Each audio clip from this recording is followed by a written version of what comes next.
कई वर्षों तक लिन मान को पसंद करने और बार बार ठुकराए जाने के बावजूद शी यान ने कभी भी उस पर हार नहीं मानी। वह जानता था कि उसे पीछा किए जाने का एहसास अच्छा लगता था, और वह अपने दोस्तों के सामने उस आदमी यानी उसके बारे में डींगे भी मारती थी जो वास्तव में उससे प्यार करता था और कई वर्षों से उसका पीछा कर रहा था। वह लिन मान के अधिकांश दोस्तों को जानता था और उसे ये भी पता था कि पिछले कई सालों में कई पुरुष उसे पाने की कोशिश में लगे थे, लेकिन लिन मान ने उन सभी को ठुकरा दिया था। किसी में भी उसके जैसी लगन नहीं थी। इसलिए शी यान को पूरा विश्वास था कि जब तक वह हार नहीं मानेगा वह लिन मान को जीत लेगा। हाल ही में उन्हें लगा कि वे सफलता के करीब हैं, तभी अचानक सी चेन प्रकट हुई और उन्हें वास्तविकता का एहसास दिलाया। उसे इससे भी ज्यादा असहनीय ये लगा कि जाहिर तौर पर सी चेन पहले से ही शादीशुदा था, लेकिन लिन मान अब भी उसके प्रति बुरी तरह आसक्त थी, और यहाँ तक कि शियाओ झेंगगान की चिकित्सीय घटना के बारे में सुनने के बाद भी उसके विरोध के बावजूद यहाँ आने पर अड़ी रही। शी यान को ऐसा लग रहा था जैसे वह पागल हो रहा हो। वह अपना गुस्सा निकालना चाहता था, लेकिन लिन मान को चोट पहुंचाने की हिम्मत नहीं कर पा रहा था। उसका दबा हुआ क्रोध कहीं निकल नहीं पा रहा था और उसके चेहरे पर इस कदर विकृति आ गई थी कि वह किसी जंगली जानवर की तरह लग रहा था, मानो सामने दिख रही हर चीज को फाड़ फेंकना चाहता हो। उसकी लाल आंखों में भयंकर क्रोध देखकर लिन मान घबरा गई। उसने पहले बिना सोचे समझे अपना आपा खो दिया था, लेकिन शी यान के सामने इतना घमंड दिखाने की उसे आदत थी कि अपनी गलती मानना उसके लिए नामुमकिन था। 2 कदम पीछे हटकर उसने खुद को शांत रखने की कोशिश की। शी यान, तुम्हें मेरी बातों की इतनी परवाह क्यों है? मैंने साफ साफ कह दिया है, मैं तुम्हें पसंद नहीं करती। 100 साल बाद भी ये भावनाएं नहीं बदलेंगी। मुझे परेशान करने के बजाय तुम हार मानकर किसी ऐसे व्यक्ति को क्यों नहीं ढूंढ लेते जो तुमसे प्यार करता हो? परेशान करने वाली? शी यान लिन मान के करीब आकर बोली, क्या तुम मेरे कामों को इसी तरह देखती हो? लिन मान, चाहे तुम्हारा दिल पत्थर का ही क्यों न हो, अब तक तो उसे पिघला देना चाहिए था, है ना? तुम मुझसे साफ तौर पर नफरत करती हो, है ना? जैसे जैसे और राहगीर उनका झगड़ा देखने के लिए रुकने लगे, लिन मान को थोड़ा और सुरक्षित महसूस हुआ। उसने हिम्मत जुटाई और श्रेष्ठता का भाव दिखाते हुए कहा, तुम मेरे टाइप के नहीं हो और मुझे तुम्हारे जैसे लोग पसंद नहीं हैं। तुम अपना समय बर्बाद कर रहे हो। इतने वर्षों तक सच्ची परवाह करने के बाद यही नतीजा निकला। शी यान को अचानक सच्चाई का एहसास हुआ और वह धीरे धीरे शांत हो गया। उसने लिन मान की ओर देखा और कहा, इसे दोहराओ, लिन मान। लिन मान को आश्चर्य हुआ कि वह एक पल के लिए हिचकिचाए। उसे पता नहीं क्यों वह शी यान को पसंद नहीं करती थी और उससे चिढ़ती भी थी, लेकिन इस क्षण वह लड़खड़ा गई। हालांकि यह केवल कुछ सेकंड तक ही चला, उसने तुरंत जवाब दिया, मैं तुम्हें पसंद नहीं करती। मैंने ये कई बार बहुत स्पष्ट रूप से कहा है। लिन मान, आज जो कह रही हो याद रखना। शी यान ने हल्के से हंसते हुए सोचा कि इतने सालों की ईमानदारी एक ऐसी औरत पर बर्बाद हो गई जिसने उसकी कद्र नहीं की। उसने दांत पीसते हुए गुस्से में कहा, मैंने तुम्हें एक अच्छी लड़की समझकर गंभीरता से पाने की कोशिश की, लेकिन तुमने मेरी ईमानदारी का फायदा उठाया। तुम खुद को बहुत खूबसूरत और ऊंचे दर्जे का समझती हो, आसमान के चांद की तरह जिसे कोई छू नहीं सकता। तुमने तो खुद को इतना नीचा कर लिया कि एक शादीशुदा आदमी के प्यार में पड़ गई। अगर मुझे पता होता कि तुम ऐसी हो तो चाहे तुम नग्न होकर मेरे बिस्तर पर भी आ जाती, मुझे तुम घिनौनी ही लगती। उसे जरा भी उम्मीद नहीं थी कि शी यान, जिसे वह हमेशा एक शांत स्वभाव की इंसान समझती थी, उसे अपमानित करने के लिए इतनी गंदी भाषा का इस्तेमाल करेगी।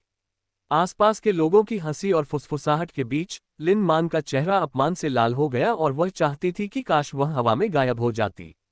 यो कोई भी हो, किसी विवाहित पुरुष के साथ संबंध रखना हमेशा से ही बुरी नजर से देखा जाता रहा है। आखिरकार मनचाहा परिणाम पाकर शी यान ने लिन मान को घृणा भरी निगाहों से देखा, मुड़ा और तेजी से चला गया। उस पल उसे ऐसा लगा जैसे उसका दिल भी मर गया हो। जाते हुए भी उसके आंसू नहीं रुके। इतने सालों तक उससे प्यार करने के बाद सब कुछ एक मजाक बनकर खत्म हो गया। अगर लिन मान ने उसे अस्वीकार करने से पहले 1 मिनट और संकोच किया होता तो वह खुद को ये कहकर बहला सकता था कि वह उसका पीछा करना जारी रखेगा। इतने सालों तक लिन मान के आसपास रहने के कारण दोस्ताना मुलाकातों में लोग इस बारे में मजाक भी करते थे। उसे लगता था कि वह सचमुच प्यार में है और इस रिश्ते का सम्मान करता था। उसे लगता था कि उसके दोस्त ही उसे नहीं समझते, या लिन मान कितनी अद्भुत थी यह नहीं जानते। ये कितना हास्यास्पद था। ये सब सी चेन की वजह से हुआ था। एक शादीशुदा आदमी में ऐसी क्या खास बात थी? क्या ये सच था कि महिलाओं को बुरे लोग पसंद आते थे? लिन मान ने उसे हल्के में ले लिया था, ये सोचकर कि वह उसके बिना कभी जी नहीं सकता। लेकिन जब उसने सचमुच उसे जाने दिया तो उसे एहसास हुआ कि यह उतना कष्टदायक नहीं था जितना उसने सोचा था। इतने सालों बाद बस उसके मन में थोड़ी कड़वाहट रह गई थी। अंत वैसा नहीं था जैसा उसने अपने लिए सोचा था। लिन मान के अस्पताल में सी चेन से मिलने जाने से अनजान टोंग याओ और सी चेन अभी अभी उसके माता पिता के घर पहुंचे थे। उसके पिता टोंग याओहुई, जिन्हें काम पर जाना था, ने अपनी पत्नी को किराने का सामान लेने के लिए सब्जी मंडी भेजा और दोपहर के भोजन पर अपने दामाद के साथ कुछ राउंड पीने की योजना बनाई। तुम्हें शायद ही कभी छुट्टी मिलती है, तुम्हारी माँ और मुझे काम पर जाने की जरूरत नहीं है। चलो साथ में दोपहर का खाना खाते हैं। टोंग याओहुई की बातें सुनकर टोंग याओ ने तुरंत उनके पक्षपातपूर्ण रवैये की शिकायत की। पिताजी, जब भी मैं आपसे छुट्टी लेकर मेरे साथ भोजन करने के लिए कहती हूँ, आप कभी ऐसा नहीं कहते। टोंग याओहुई ने जवाब दिया, हम कभी कभार मिलते हैं। अगर आप अपनी माँ के हाथ का बना खाना खाना चाहें तो वह बना सकती हैं और हम उसे आपके पास ला सकते हैं। टोंग याओ, हालांकि यह उचित लग रहा था, टोंग याओ को लगा कि कुछ गड़बड़ है। दोपहर होते होते वेन यून ने जल्दी से कुछ व्यंजन पकाए और सुअर की हड्डी का सूप एक बड़े बर्तन में उबाला। टोंग याओ रसोई में मदद कर रही थी। उसका कहना था कि उसे हाल ही में पेट में गर्मी की समस्या हुई है और वह मसालेदार खाना नहीं खा सकती, इसलिए उसने वेन यून से कहा कि वह खाने में मिर्च न डाले।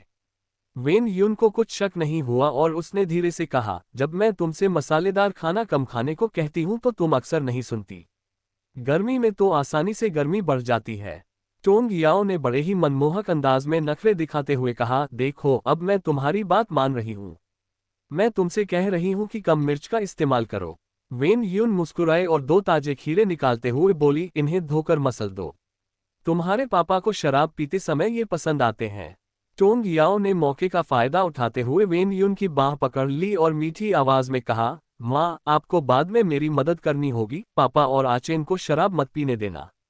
आचेन और मैं बच्चा पैदा करने की कोशिश कर रहे हैं। कहते हैं कि इस दौरान धूम्रपान और शराब पीना ठीक नहीं है। मुझे लगता है कि सावधानी बरतना बेहतर होगा। टोंग याओ द्वारा अचानक याद दिलाए जाने पर वेन यून ने तुरंत खीरे वापस अलमारी में रख दिए और कहा, मैं आमतौर पर तुम्हारे पिताजी को शराब पीने नहीं देती, लेकिन इस बार मैंने उन्हें पीने दिया क्योंकि सी चेन यहाँ है। लेकिन अब जब सी चेन शराब नहीं पी सकता तो उसे भी नहीं पीना चाहिए। टोंग याओ हंसते हुए बोली, माँ, मेरे पापा को काबू में रखने का काम सिर्फ आप ही कर सकती हैं।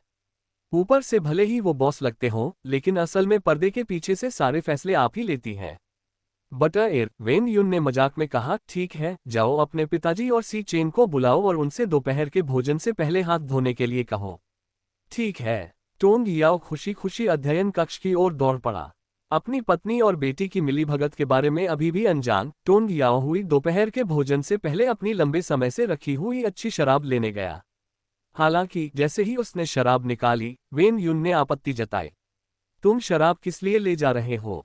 सी चेन और याओ अभी पी नहीं सकते, यह उनके स्वास्थ्य के लिए हानिकारक है। तुम बड़े हो, क्या तुम्हें कुछ पता नहीं है? शराब की बोतल खोलने ही वाले टोंग याओहुई अचानक रुक गए और उन्हें वह बात याद आ गई। अफसोस जताते हुए उन्होंने कहा, चूंकि शियाओ चेन शराब नहीं पी सकता, इसलिए मैं खुद थोड़ी सी पी लूंगा। शियाओ चेन अक्सर नहीं आता, मेरा मूड अच्छा है। अगर तुम्हारा मूड अच्छा है तो ज्यादा खाना खाओ। शराब क्यों पीनी है? वेन यून पास आए, टोंग याओहुई के हाथ से शराब की बोतल छीनी और उसे वापस अलमारी में रख दिया। क्या हुआ है? मैंने तुम्हें जवानी में कभी शराब पीते नहीं देखा। अब जब तुम बूढ़े हो गए हो तो तुम्हें शराब पीने की बुरी आदत पड़ गई है। खुद को देखो, क्या तुम्हें अब भी लगता है कि तुम 20 साल के हो या कुछ और? उद्धरण चिन्ह उद्धरण चिन्ह। अपनी पत्नी को बच्चे की तरह बड़बड़ाते हुए सुनकर टोंग याओहुई ने धीमी आवाज में कहा, हमारी बेटी और दामाद यहाँ हैं, कम से कम मेरी थोड़ी इज्जत तो बचा लो। वेन यून ने उसे चिड़चिड़ी नजर से देखा और कहा, जल्दी करो और खाना खाने बैठ जाओ। टोंग याओ ने अपना मुंह ढक लिया और हंसते हुए सी चेन की तरफ एक मजाकिया सा मुंह बनाया। सी चेन के होठों पर हल्की सी मुस्कान थी, पर उसने कुछ नहीं कहा। क्योंकि वे शराब नहीं पी सकते थे, इसलिए वेन यून ने फ्रिज से फ्रोजन फ्रूटी निकाली।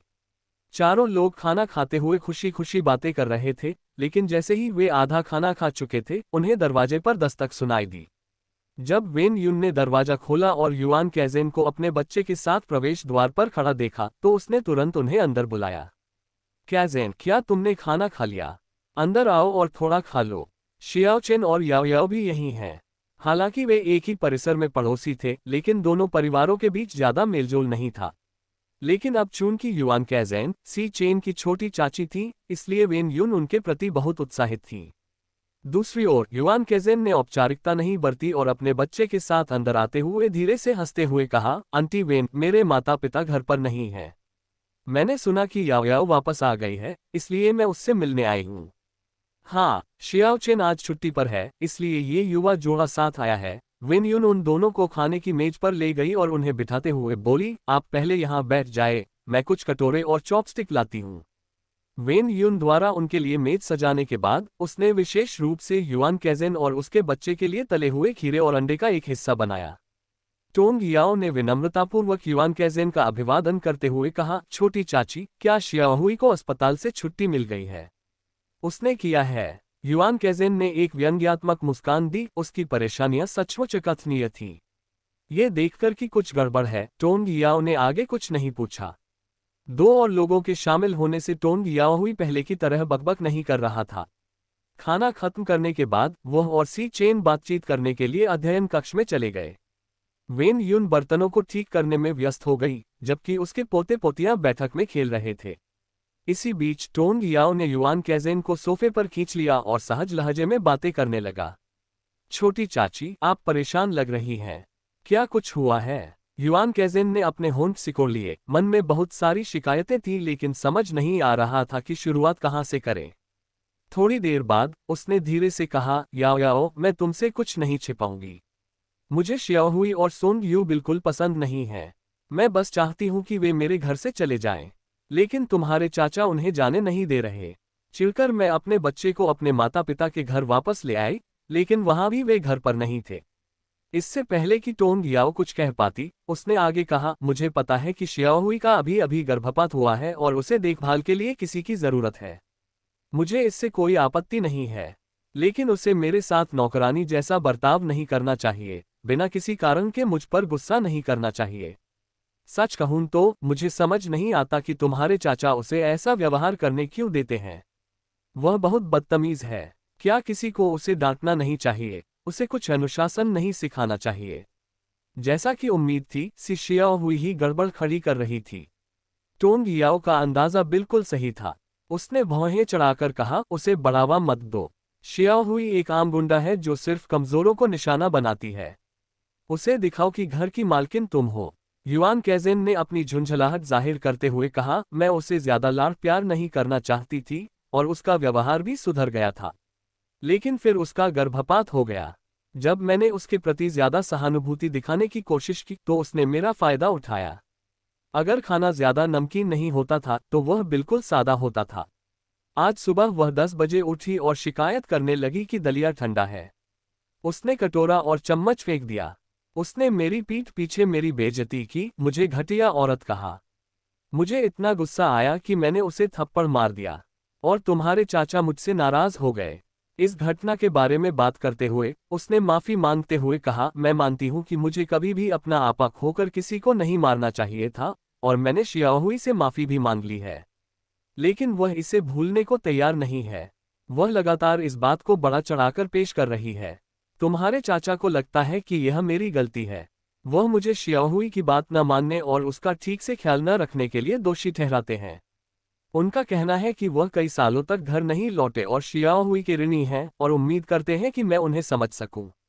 उन्होंने तो यहाँ तक कह दिया कि मुझे नहीं लगता था कि मैं ऐसी हूँ, मैं संकीर्ण सोच वाली हूँ और उनके रिश्तेदारों को नीचा समझती हूँ। टोंग याओ ने सोचा, क्या छोटे चाचा ने इतनी कम उम्र में ही इस तरह से हेरफेर करना सीख लिया था। टोंग याओ को अचानक युआन कैजेन के लिए थोड़ी सहानुभूति महसूस हुई। किसी के लिए भी इस तरह जीना असहनीय होगा। युआन कैजेन का इतने लंबे समय तक इसे सहन कर पाना वाकई सराहनीय था। अगर उसकी जगह युआन कैजेन होती तो वह बहुत पहले ही रो पड़ी होती। उसने पलकें झपकाते हुए कहा, छोटी चाची, अब आप क्या करने वाली हैं? हमारा घर असहनीय हो गया है और मैं वापस नहीं जाना चाहती। युआन कैजेन ने दृढ़ता से कहा, जाने से पहले मैंने तुम्हारे चाचा को साफ साफ कह दिया था। मुझे परवाह नहीं कि वो शियाओहुई के साथ कैसा व्यवहार करते हैं, लेकिन जब तक शियाओहुई घर पर रहेगी, मैं और मेरा बच्चा वापस नहीं लौटेंगे। साफ है कि इसमें मेरी कोई गलती नहीं है, गलती तुम्हारे चाचा की सोच में है। अगर उन्हें शियाओहुई के प्रति अपराधबोध है तो उन्हें उसकी देखभाल करनी चाहिए। मुझे क्यों भुगतना पड़े? अपने पति की हठधर्मी सोच ने युआन कैजेन के दिल को चोट पहुंचाई थी, और वह फिर कभी उस घर में कदम नहीं रखना चाहती थी। सच कहूं तो उसे समझ नहीं आता था कि उसका पति अपनी भतीजी सी शियाओहुई को इतना लाड़ प्यार क्यों करता है। भले ही उसे उसके प्रति अपराधबोध हो, लेकिन उसे अंधाधुंध उसे बिगाड़ने की कोई जरूरत नहीं थी। उसके पति ने शियाओहुई को इतना लाड़ प्यार क्यों दिया, ये बात चाहे जो भी हो, शियाओहुई को उसकी सोच मंजूर नहीं थी। उसे जबरदस्ती उसमें ये अस्वस्थ विचार नहीं डालने चाहिए थे। उसका पालन पोषण प्यार और दुलार से हुआ था, उसके माता पिता ने उसे बहुत दुलार दिया था। अगर उसके माता पिता को पता चलता कि वह इतना दुख झेल रही है, तो उनका दिल कितना टूट जाता। युआन कैजेन का दृढ़ भाषण सुनते हुए टोंग याओ उनकी प्रशंसा किए बिना नहीं रह सकी। वह अब तक मिली सबसे स्वतंत्र सोच वाली महिला थी, पूरी तरह से जागरूक और किसी भी तरह के असामान्य दबाव को पूरी तरह से नकारने वाली। उन्होंने वैवाहिक जीवन में उत्पीड़न झेलने वाली महिलाओं के लिए एक आदर्श उदाहरण प्रस्तुत किया। टोंग याओ ने आदरपूर्वक कहा, छोटी चाची, मैं वास्तव में आपकी बहुत प्रशंसा करती हूँ। मेरी एक सहेली है जो आपकी तरह बहादुर और आत्मनिर्भर नहीं है। अगर होती तो वह आज जेल में नहीं होती। उसकी शिकायत के बाद युआन कैजेन को काफी अच्छा लगा। उसने थोड़ी झिझकते हुए मुस्कुराते हुए कहा, याओ याओ, शियाओहुई आखिर शियाओ चेन की बहन है, क्या तुम्हें लगता है कि मैं कुछ ज्यादा ही सख्त हो रही हूँ? हालांकि टोंग याओ ने बिना किसी झिझक के जवाब दिया, छोटी चाची, आप गलत नहीं हैं। अगर कोई मेरे साथ ऐसा व्यवहार करता तो मुझे परवाह नहीं होती कि वह कौन है। मैं पहले ही दिन विरोध करती जब वे मुझे परेशान करते। हर किसी को एक ही जीवन मिलता है, हमें दूसरों के कठोर व्यवहार को क्यों सहन करना चाहिए? युआन कैजेन ने कड़वी मुस्कान के साथ आह भरी और कहा, दरअसल मैं सिर्फ शियाओहुई से नाराज नहीं हूँ, बल्कि तुम्हारे चाचा से और भी ज्यादा नाराज हूँ। अगर तुम्हारे चाचा का प्यार और दुलार न होता तो शियाओहुई इतनी लापरवाही से व्यवहार करने की हिम्मत न करती। अगर सी वेइमिन शियाओहुई के साथ थोड़ी सख्ती बरतें और उसकी बेवजह की हरकतों को नजरअंदाज करें, तो सी शियाओहुई इतनी लापरवाही करने की हिम्मत ही न करे। वह ये समझ नहीं पा रही थी कि एक समझदार इंसान सी शियाओहुई के मामले में इतनी सख्ती क्यों बरतता है। सी शियाओहुई शादीशुदा है और एक वयस्क महिला है। अगर इस बार उसका गर्भपात न हुआ होता तो कुछ ही महीनों में वह मां बन जाती। फिर भी सी वेइमिन उसे बच्चे की तरह क्यों लाड़ प्यार करता है? सी शियाओहुई के प्रति उसके मन में जो भी अपराधबोध हो, उसे ध्यान में रखते हुए भी क्या उन दोनों के लिए नौकरी की व्यवस्था करना और उन्हें आत्मनिर्भर बनने देना पर्याप्त नहीं होगा? उसका मतलब सिर्फ भतीजी से ही नहीं था। शादी के बाद तो अक्सर अपने बच्चे भी घर छोड़कर अपना घर बसा लेते हैं, है ना? आत्मनिर्भर हो जाते हैं। टोंग याओ आश्चर्यचकित हुई और बोली, आंटी, आप सचमुच उन गिनी चुनी महिलाओं में से एक हैं जिनसे मैं मिली हूँ, जिनमें इतनी तार्किक स्पष्टता है और जो चीजों के सार को समझ सकती हैं। इस समस्या की जड़ निस्संदेह सी वेइमिन में है। हालांकि चाहे जो भी हो, मौजूदा विपत्ति उन्हीं के कार्यों का परिणाम है। केवल युआन कैजेन ही दया की पात्र है। कुछ बातें ऐसी थीं जिन्हें टोंग याओ खुलकर नहीं कह सकती थी, इसलिए उसे अनजान होने का नाटक करना पड़ा। युआन कैजेन ने कड़वी मुस्कान के साथ कहा, अगर मैं कुछ साल छोटी होती तो शायद दूसरों को दोष देती, लेकिन अब जब मैं बड़ी हो गई हूं तो मुझे चीजें ज्यादा साफ नजर आती हैं। अगर शियाओहुई और सोंग यू घर छोड़कर नहीं जाते तो मैं अपने बेटे के साथ वापस नहीं जाऊंगी। यहां तक कि अगर मेरे चाचा मुझे लेने भी आए तो भी मैं वापस नहीं जाऊंगी। उन्हें शियाओहुई और सोंग यू की देखभाल करने दीजिए, देखिए क्या वो इसे सहन कर पाते हैं। हालांकि युआन कैजेन घर पर नहीं थी, फिर भी उन्हें पूरा यकीन था कि उनके पति सी शियाओहुई और उनके पति को संभाल नहीं पाएंगे, और न ही उनमें इतना धैर्य होगा। इन वर्षों में उनके पति एक छोटे मोटे व्यवसाय बनकर आरामदेह जीवन जी रहे थे। बच्चे के जन्म के बाद जब उन्होंने काम छोड़ दिया और घर गृहस्थी को समर्पित कर दिया, तब से उन्हें इस जीवनशैली की आदत हो गई थी। अब जब उसकी दैनिक जरूरतों का ख्याल रखने वाला कोई नहीं है और उसे खुद दूसरों की देखभाल करनी पड़ रही है, तो वह भला कैसे इस स्थिति के अनुकूल ढल पाएगा? वह इसे लंबे समय तक सहन नहीं कर पाएगा। आंटी, मैं आपसे जितनी ज्यादा बात करती हूँ उतना ही आपको पसंद करने लगती हूँ। टोंग याओ की आंखें तारों की तरह चमक उठी, मानो वह एक चालाक छोटी लोमड़ी हो। मेरे पास कोई चारा नहीं था। अगर मैंने पलटवार नहीं किया होता तो शियाओहुई और सोंग यू मुझे पागल कर देते। युआन कैजेन को पीठ पीछे बुराई करना पसंद नहीं था, लेकिन उसे अपनी कड़वाहट निकालनी ही थी, वरना उसे घुटन महसूस होती। शियाओहुई और सोंग यू की आदतें हद से ज्यादा खराब हैं। स्वच्छता उनके लिए बिल्कुल भी मायने नहीं रखती, वे इस्तेमाल किए हुए टिश्यू पेपर कहीं भी फेंक देते हैं, यहाँ तक कि दीवार पर भी। वे बिना हाथ धोए खाना खाते हैं और शौचालय जाते हैं, और अक्सर मेरे बच्चे के सामने मेरा अपमान करते हैं। याओ याओ, कौन सी औरत यह सब बर्दाश्त कर सकती है? तोंग याओ जवाब देने ही वाली थी कि उसे पीछे से कदमों की आहट सुनाई दी। उसने मुड़कर देखा तो सी चेन उसकी ओर आ रहा था। सी चेन को देखकर युआन कैजेन को अजीब और थोड़ी शर्मिंदगी महसूस हुई। उसे पता नहीं था कि सी चेन ने उनकी बातचीत सुनी थी या नहीं। चूंकि वह उससे पूरी तरह परिचित नहीं थी और वह सी शियाओहुई का सगा भाई था, इसलिए युआन कैजेन का चेहरा शर्म से लाल हो गया। जियाओ चैन, मैं। युआन कैजेन सोफे पर बेचैनी से बैठी थी, समझाना चाहती थी, लेकिन उसके पास शब्द नहीं थे। अभी अभी वह जिस तरह से बेबाक बोली थी, उसके बाद वह और क्या कह सकती थी। उसे डर था कि सी चेन को लग सकता है कि वह सी शियाओहुई को परेशान कर रही है, हालांकि वह वास्तव में उससे थोड़ी नाराज थी। उसे असहज देखकर टोंग याओ ने तुरंत चुप्पी तोड़ी और कहा, तुम यहाँ बाहर क्यों हो? क्या तुम अंदर पापा से बात नहीं कर रही थी? सी चेन ने हल्के फुल्के अंदाज में जवाब दिया, पिताजी मिल्क टी की दुकान देखना चाहते हैं। ये सोचकर कि सी चेन उसे जाने का इशारा कर रही है, युआन कैजेन असहज होकर खड़ी हो गई और बोली, मेरे माता पिता जल्द ही वापस आने वाले हैं। याओ याओ, शियाओ चेन, मुझे अब जाना चाहिए। शियाओहुई को हद से ज्यादा लाड़ प्यार मिला है और उसका स्वभाव बहुत गुस्सैल है। आपको उसके नखरों को बर्दाश्त करने की जरूरत नहीं है। सी चेन ने अचानक ये बात कह दी। हालांकि उसके शब्द कम थे, लेकिन उनसे युआन कैजेन को बहुत राहत मिली, क्योंकि इससे ये पुष्टि हो गई कि सी चेन भी उसकी तरह ही स्थिति को समझता है। दोनों पति पत्नी सचमुच एक जैसी बातें करते थे। टोंग याओ को एक अच्छा पति मिल गया था। सी चेन जैसे पति के साथ भले ही टोंग याओ थोड़ी आज्ञाकारी हो, उसे कभी कोई शिकायत नहीं होगी। कृतज्ञता के भाव से भरी युआन कैजेन की आंखें नम हो गईं और उन्होंने कहा, शाओ चेन, धन्यवाद। आपकी बातें सुनकर मुझे बहुत अच्छा लगा। याओ याओ को सही जीवनसाथी मिल गया है। ये जानते हुए कि सी चेन को फालतू की बातें पसंद नहीं थीं, टोंग याओ ने बीच में ही टोकते हुए कहा, आंटी, जब भी आपके मन में कुछ हो, आकर मुझसे बात कर लीजिए। इसे अपने ऊपर हावी मत होने दीजिए। शियाओहुई के बारे में आहचेन और मैंने पहले भी बात की है। वह शियाओहुई के स्वभाव से वाकिफ है और आपको दोष नहीं देगा।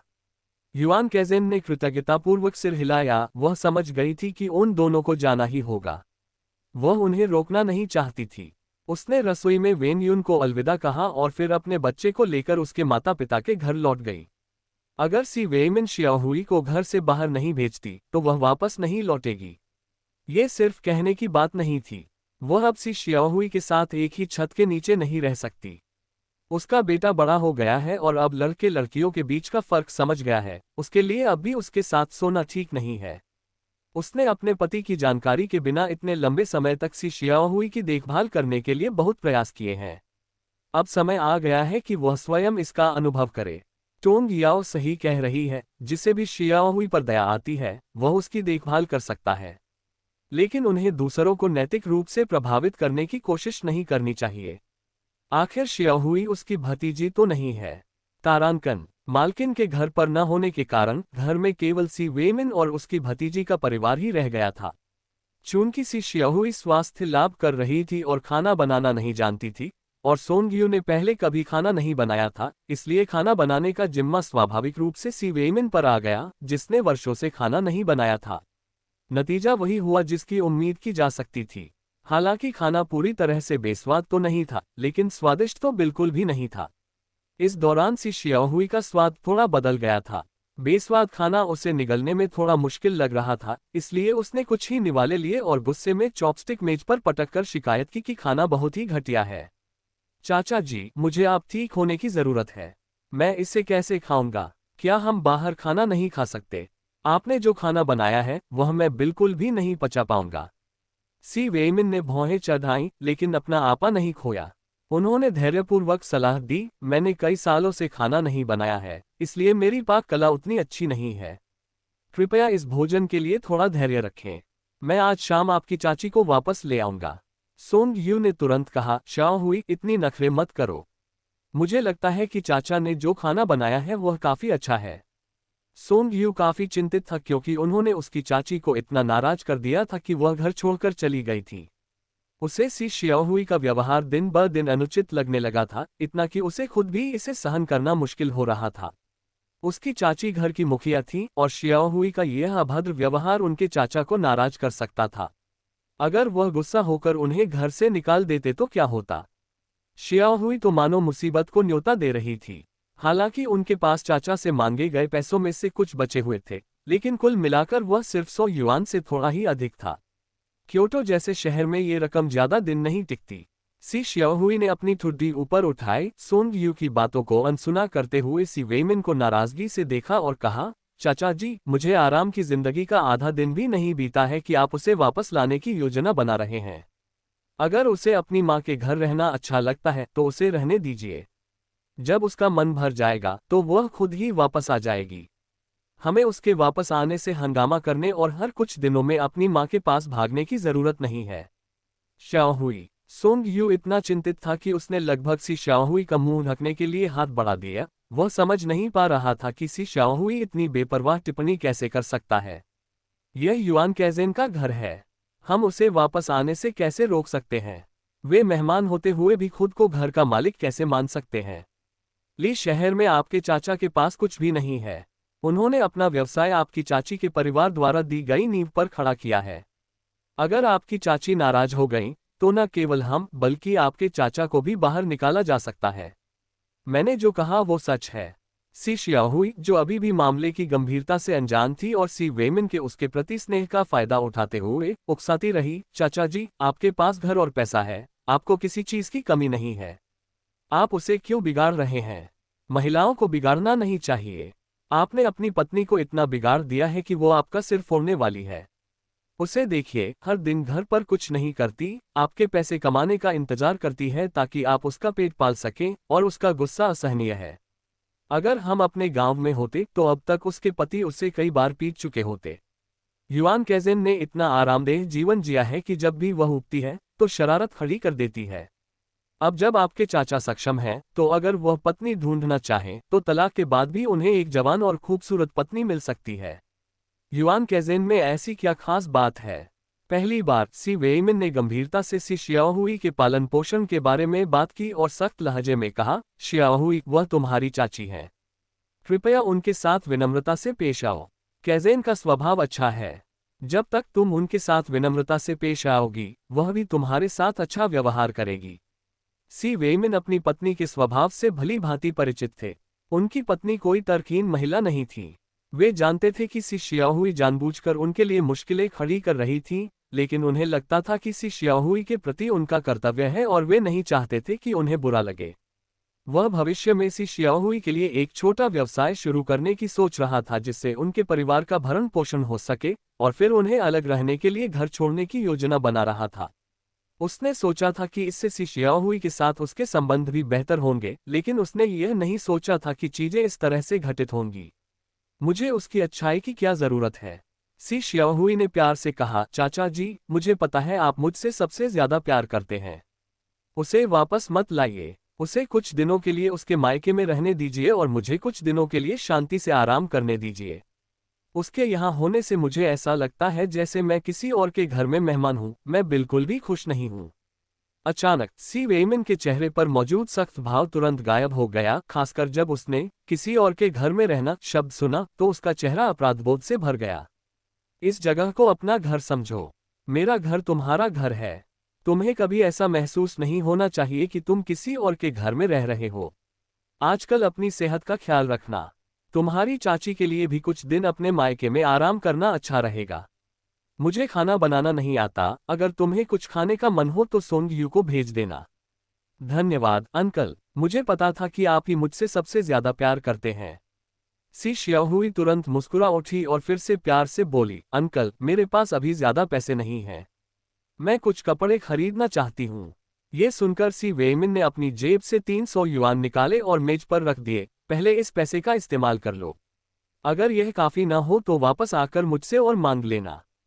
सी श्याओहुई की आंखें चमक उठी। उसने खुशी खुशी पैसे अपनी जेब में रख लिए और अफसोस जताते हुए कहा, चाचा जी, आप बहुत अच्छे हैं। काश आप मेरे असली पिता होते। अगर आप मेरे पिता होते तो मुझे इतने सालों तक तंग न किया जाता। आप नहीं जानते कि मैं बचपन में कितनी दयनीय थी। गांव के बच्चे मुझे पिताहीन होने के कारण तंग करते थे। अच्छा महसूस करते हुए सी श्याओहुई को अब खाना अरुचिकर नहीं लगा और उसने मन लगाकर खाना शुरू कर दिया।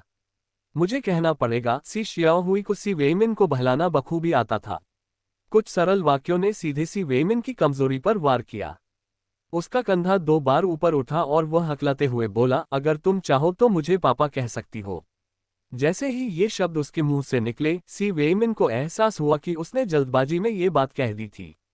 वह समझाना चाहता था लेकिन बोलने में हिचकिचा रहा था, मानो किसी बात की उम्मीद कर रहा हो। सी श्याओहुई को बिल्कुल भी उम्मीद नहीं थी कि सी वेइमिन ऐसा कहेंगे। वह एक पल के लिए हिचकिचाई, फिर हंसते हुए बोली, अंकल, मैंने कई सालों से किसी को पापा नहीं कहा है। मैं तो ये शब्द बोल भी नहीं सकती। आपको अंकल कहना मुझे ज्यादा स्वाभाविक लगता है। सी वेइमिन की आंखों में निराशा झलक रही थी, लेकिन उन्होंने मुस्कुराते हुए कहा, कोई बात नहीं। तुम मुझे जो चाहो कह सकते हो। अब से मुझे अपना पिता समझो। अगर कोई तुम्हें परेशान करे तो मुझे बता देना। धन्यवाद अंकल। सी श्याओहुई मन ही मन प्रसन्न हुई। उसने सोंग यू की ओर विजयी दृष्टि डाली। उसके चेहरे पर साफ दिख रहा था कि अगर सोंग यू ने उसे धमकाने की हिम्मत की तो उसके अंकल उससे निपट लेंगे। उसे जरा भी अंदाजा नहीं था कि सोंग यू लगभग अवाक रह गया था। चाचा के घर में रहते हुए उसने हमेशा महसूस किया था कि श्याओहुई के प्रति चाचा का रवैया सामान्य सीमा से परे था। चाचा की कही बात सुनकर उसके मन में एक अजीब सा ख्याल आया, खासकर जब उसने दोनों की भौहों और आंखों में आश्चर्यजनक समानता देखी। सदमे से उसके हाथ कांपने लगे थे। बहुत मिलते जुलते। वह सोचता था कि सी श्याओहुई अपने दोनों भाइयों से मिलती जुलती क्यों नहीं है। अब अगर वह चाचा की बेटी होती तो कई सवालों के जवाब मिल सकते थे। सोंग यू अपने ही विचार से चौंक गया। उसने अपना सिर नीचे कर लिया और खाना जारी रखा। उसे डर था कि उसके विचार किसी को पता चल जाएंगे। उसी समय बैठक कक्ष में रखा फोन बज उठा। सी वेइमिन उठ खड़ी हुई और बोली, मैं फोन उठाती हूँ। फोन लिन फेगियन का था। 1 महीने पहले फोन लगवाने के बाद से वह फोन करने में हिचकिचा रही थी। हमेशा यही सोचती थी कि फोन करने का कोई अच्छा कारण नहीं है। आज सी बॉय का फोन आने और सी श्याओहुई के गर्भपात के बारे में जानने के बाद वह अपनी बेटी के लिए दुखी तो थी ही, साथ ही थोड़ी उत्साहित भी थी। कांपते हाथों से उसने सी वेइमिन का नंबर डायल किया। उसकी आवाज सुनकर उसने दोनों हाथों से फोन पकड़ लिया और खुद को शांत दिखाते हुए बोली, वेइमिन, मैं हूं। भाभी। लिन फेगियन की आवाज सुनकर सी वेइमिन के मन में मिली जुली भावनाएं उमड़ आईं। हजारों शब्द एक शब्द भाभी में सिमट गए। ये सुनकर कि लिन फेगियन ने फोन किया था और डांट पड़ने के डर से सी श्याओहुई ने जल्दी से सोंग यू को पकड़ा और खरीदारी करने के लिए बाहर भाग गई। हालांकि ग्रीष्म ऋतु का मध्य था, फिर भी भाभी शब्द सुनते ही लिन फेगियन को कपकपी सी महसूस हुई। वह अटपटे ढंग से हकलाते हुए बोली, मैंने श्याओहुई की घटना के बारे में सुना। अब वह कैसी है? सी वेइमिन ने बेचैनी से जवाब दिया, वह अब ठीक है। उसे अस्पताल से छुट्टी मिल चुकी है। भाभी, मुझे माफ करना, मैंने श्याओहुई का ठीक से ख्याल नहीं रखा। लिन फेगियन ने दिलासा देते हुए कहा, खुद को ज्यादा दोष मत दो। शायद श्याओहुई और बच्चा एक दूसरे के लिए नहीं बने थे। वे अभी जवान हैं, भविष्य में उनके बच्चे होंगे। सी वेइमिन ने धीरे से आह भरी, जिससे एक अजीब सा माहौल बन गया। लिन फेगियन ने घबराकर फोन को पकड़ लिया और बात बदलते हुए पूछा, क्या कैजेन घर पर है? वह बच्ची को अपने मायके ले गई। अपनी पत्नी और भतीजी के बारे में सोचते हुए सी वेइमिन ने धीरे से आह भरी। आज रात उन्हें अपनी सास के घर जाना होगा ताकि वे अपनी पत्नी से अच्छे से बात कर सकें। चूंकि वह अपने मायके में ही रहना चाहती है, इसलिए उन्हें कुछ समय के लिए वहीं रहने दें। श्याओहुई के ठीक होने के बाद वे फिर से बात करेंगे। लिन फेगियन ने उसके लहजे में आए बदलाव को महसूस किया और पूछा, क्या ये श्याओहुई की बदतमीजी की वजह से है? श्याओहुई को मैंने बहुत लाड़ प्यार दिया है, उसका गुस्सा इतना तेज नहीं है। अगर वह बात नहीं मान रही है तो उसे ज्यादा छूट मत दो। जरूरत पड़ने पर उसे अनुशासन सिखाना चाहिए।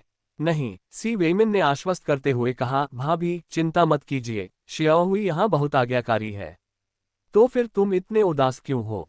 लिन फेगियन जानती थी कि युआन कैजेन अपने माता पिता के घर वापस चली गई है, इसलिए उसने खुलकर कहा, वेइमिन, मुझे बेवकूफ बनाने की कोशिश मत करो, इतने सालों बाद भी मुझे तुम्हारा स्वभाव याद है। भाभी, ये कोई बड़ी बात नहीं है। सी वेइमिन ने आह भरते हुए कहा, बस बात यह है कि कैजेन आजकल नखरे दिखा रही है और आज बच्चे को अपने माता पिता के घर वापस ले गई है। ये सुनकर लिन फेगियन ने असहज होकर पूछा, क्या कैजेन नहीं चाहती कि शियाओहुई आपके घर में रहे?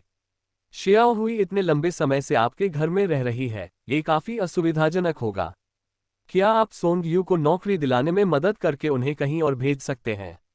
मैंने सुना है कि आपका और कैजेन का एक बेटा है और आपका अपना छोटा परिवार है, इसलिए शियाओहुई का लगातार आपके घर में रहना ठीक नहीं लगता। जैसे ही लिन फेगियन ने अपना वाक्य समाप्त किया, उसकी आवाज में कड़वाहट भर गई। ये सुनकर सी वेइमिन ने तुरंत अपनी राय व्यक्त की। इसमें कुछ भी अनुचित नहीं है। कैजेन को बस अपना रवैया बदलने की जरूरत है। कुछ दिनों तक अपने माता पिता के साथ रहना और चीजों पर सोच विचार करना उसके लिए अच्छा रहेगा। भाभी ने इतने सालों तक बिना किसी शिकायत के शियाओहुई की देखभाल की है। शियाओहुई को यहाँ आए हुए अभी 1-2 महीने ही हुए हैं। अगर वह शियाओहुई की शिकायत करती है तो वह किस तरह की इंसान कहलाएगी? ऐसा इसलिए है क्योंकि शियाओहुई आपके वैवाहिक जीवन को प्रभावित कर रही है। लिन फेगियन ने चिंता से कहा। सी वेइमिन ने कहा, कोई बात नहीं, कैजेन बस कुछ समय के लिए परेशान है। अपने माता पिता के घर पर रहकर कुछ दिन आराम करने से उसे फायदा होगा। बस बात यह है कि शियाओहुई को कुछ दिनों तक मेरे हाथ का खाना खाना पड़ेगा। मुझे खाना बनाना ज्यादा अच्छे से नहीं आता। लेकिन लिन फेगियन ने पलटवार करते हुए कहा, तुम एक वयस्क पुरुष खाना क्यों बना रहे हो? शियाओहुई को खाना बनाने दो। उसे खाना बनाना आता है, तुमने अभी तक उसके हाथ का बना खाना चखा नहीं है ना?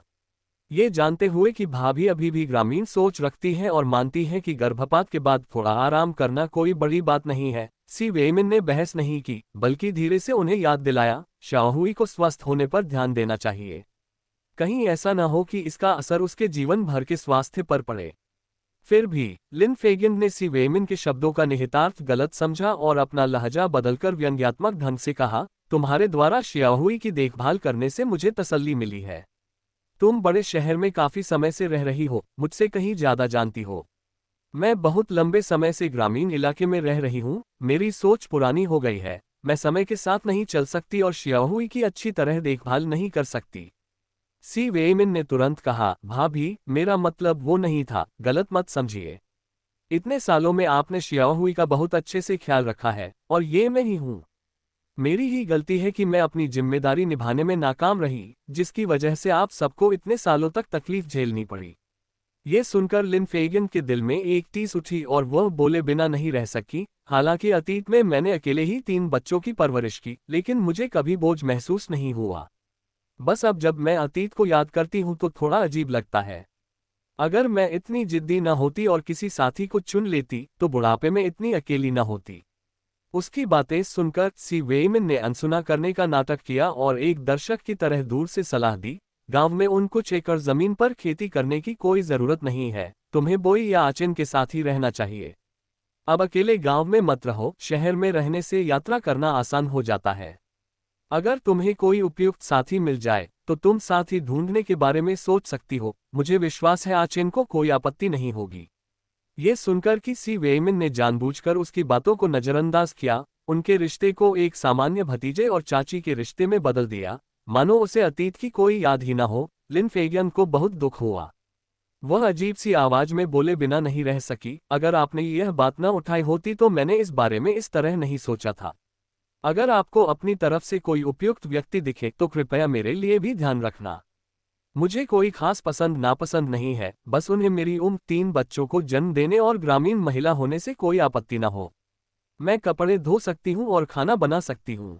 भाभी, लिन फेगियन के लहजे में आए बदलाव को सुनकर सी वेइमिन ने कहा, ठीक है, मुझे बर्तन साफ करने हैं, घर पर कुछ भी हुआ तो मैं आपको फोन कर दूंगी। अपनी बात खत्म करते ही उसने लिन फेगियन के जवाब देने से पहले ही फोन काट दिया। लिन फेगियन काफी देर तक फोन के पास खड़ी रही, यहां तक कि उसके पैर सुन्न हो गए।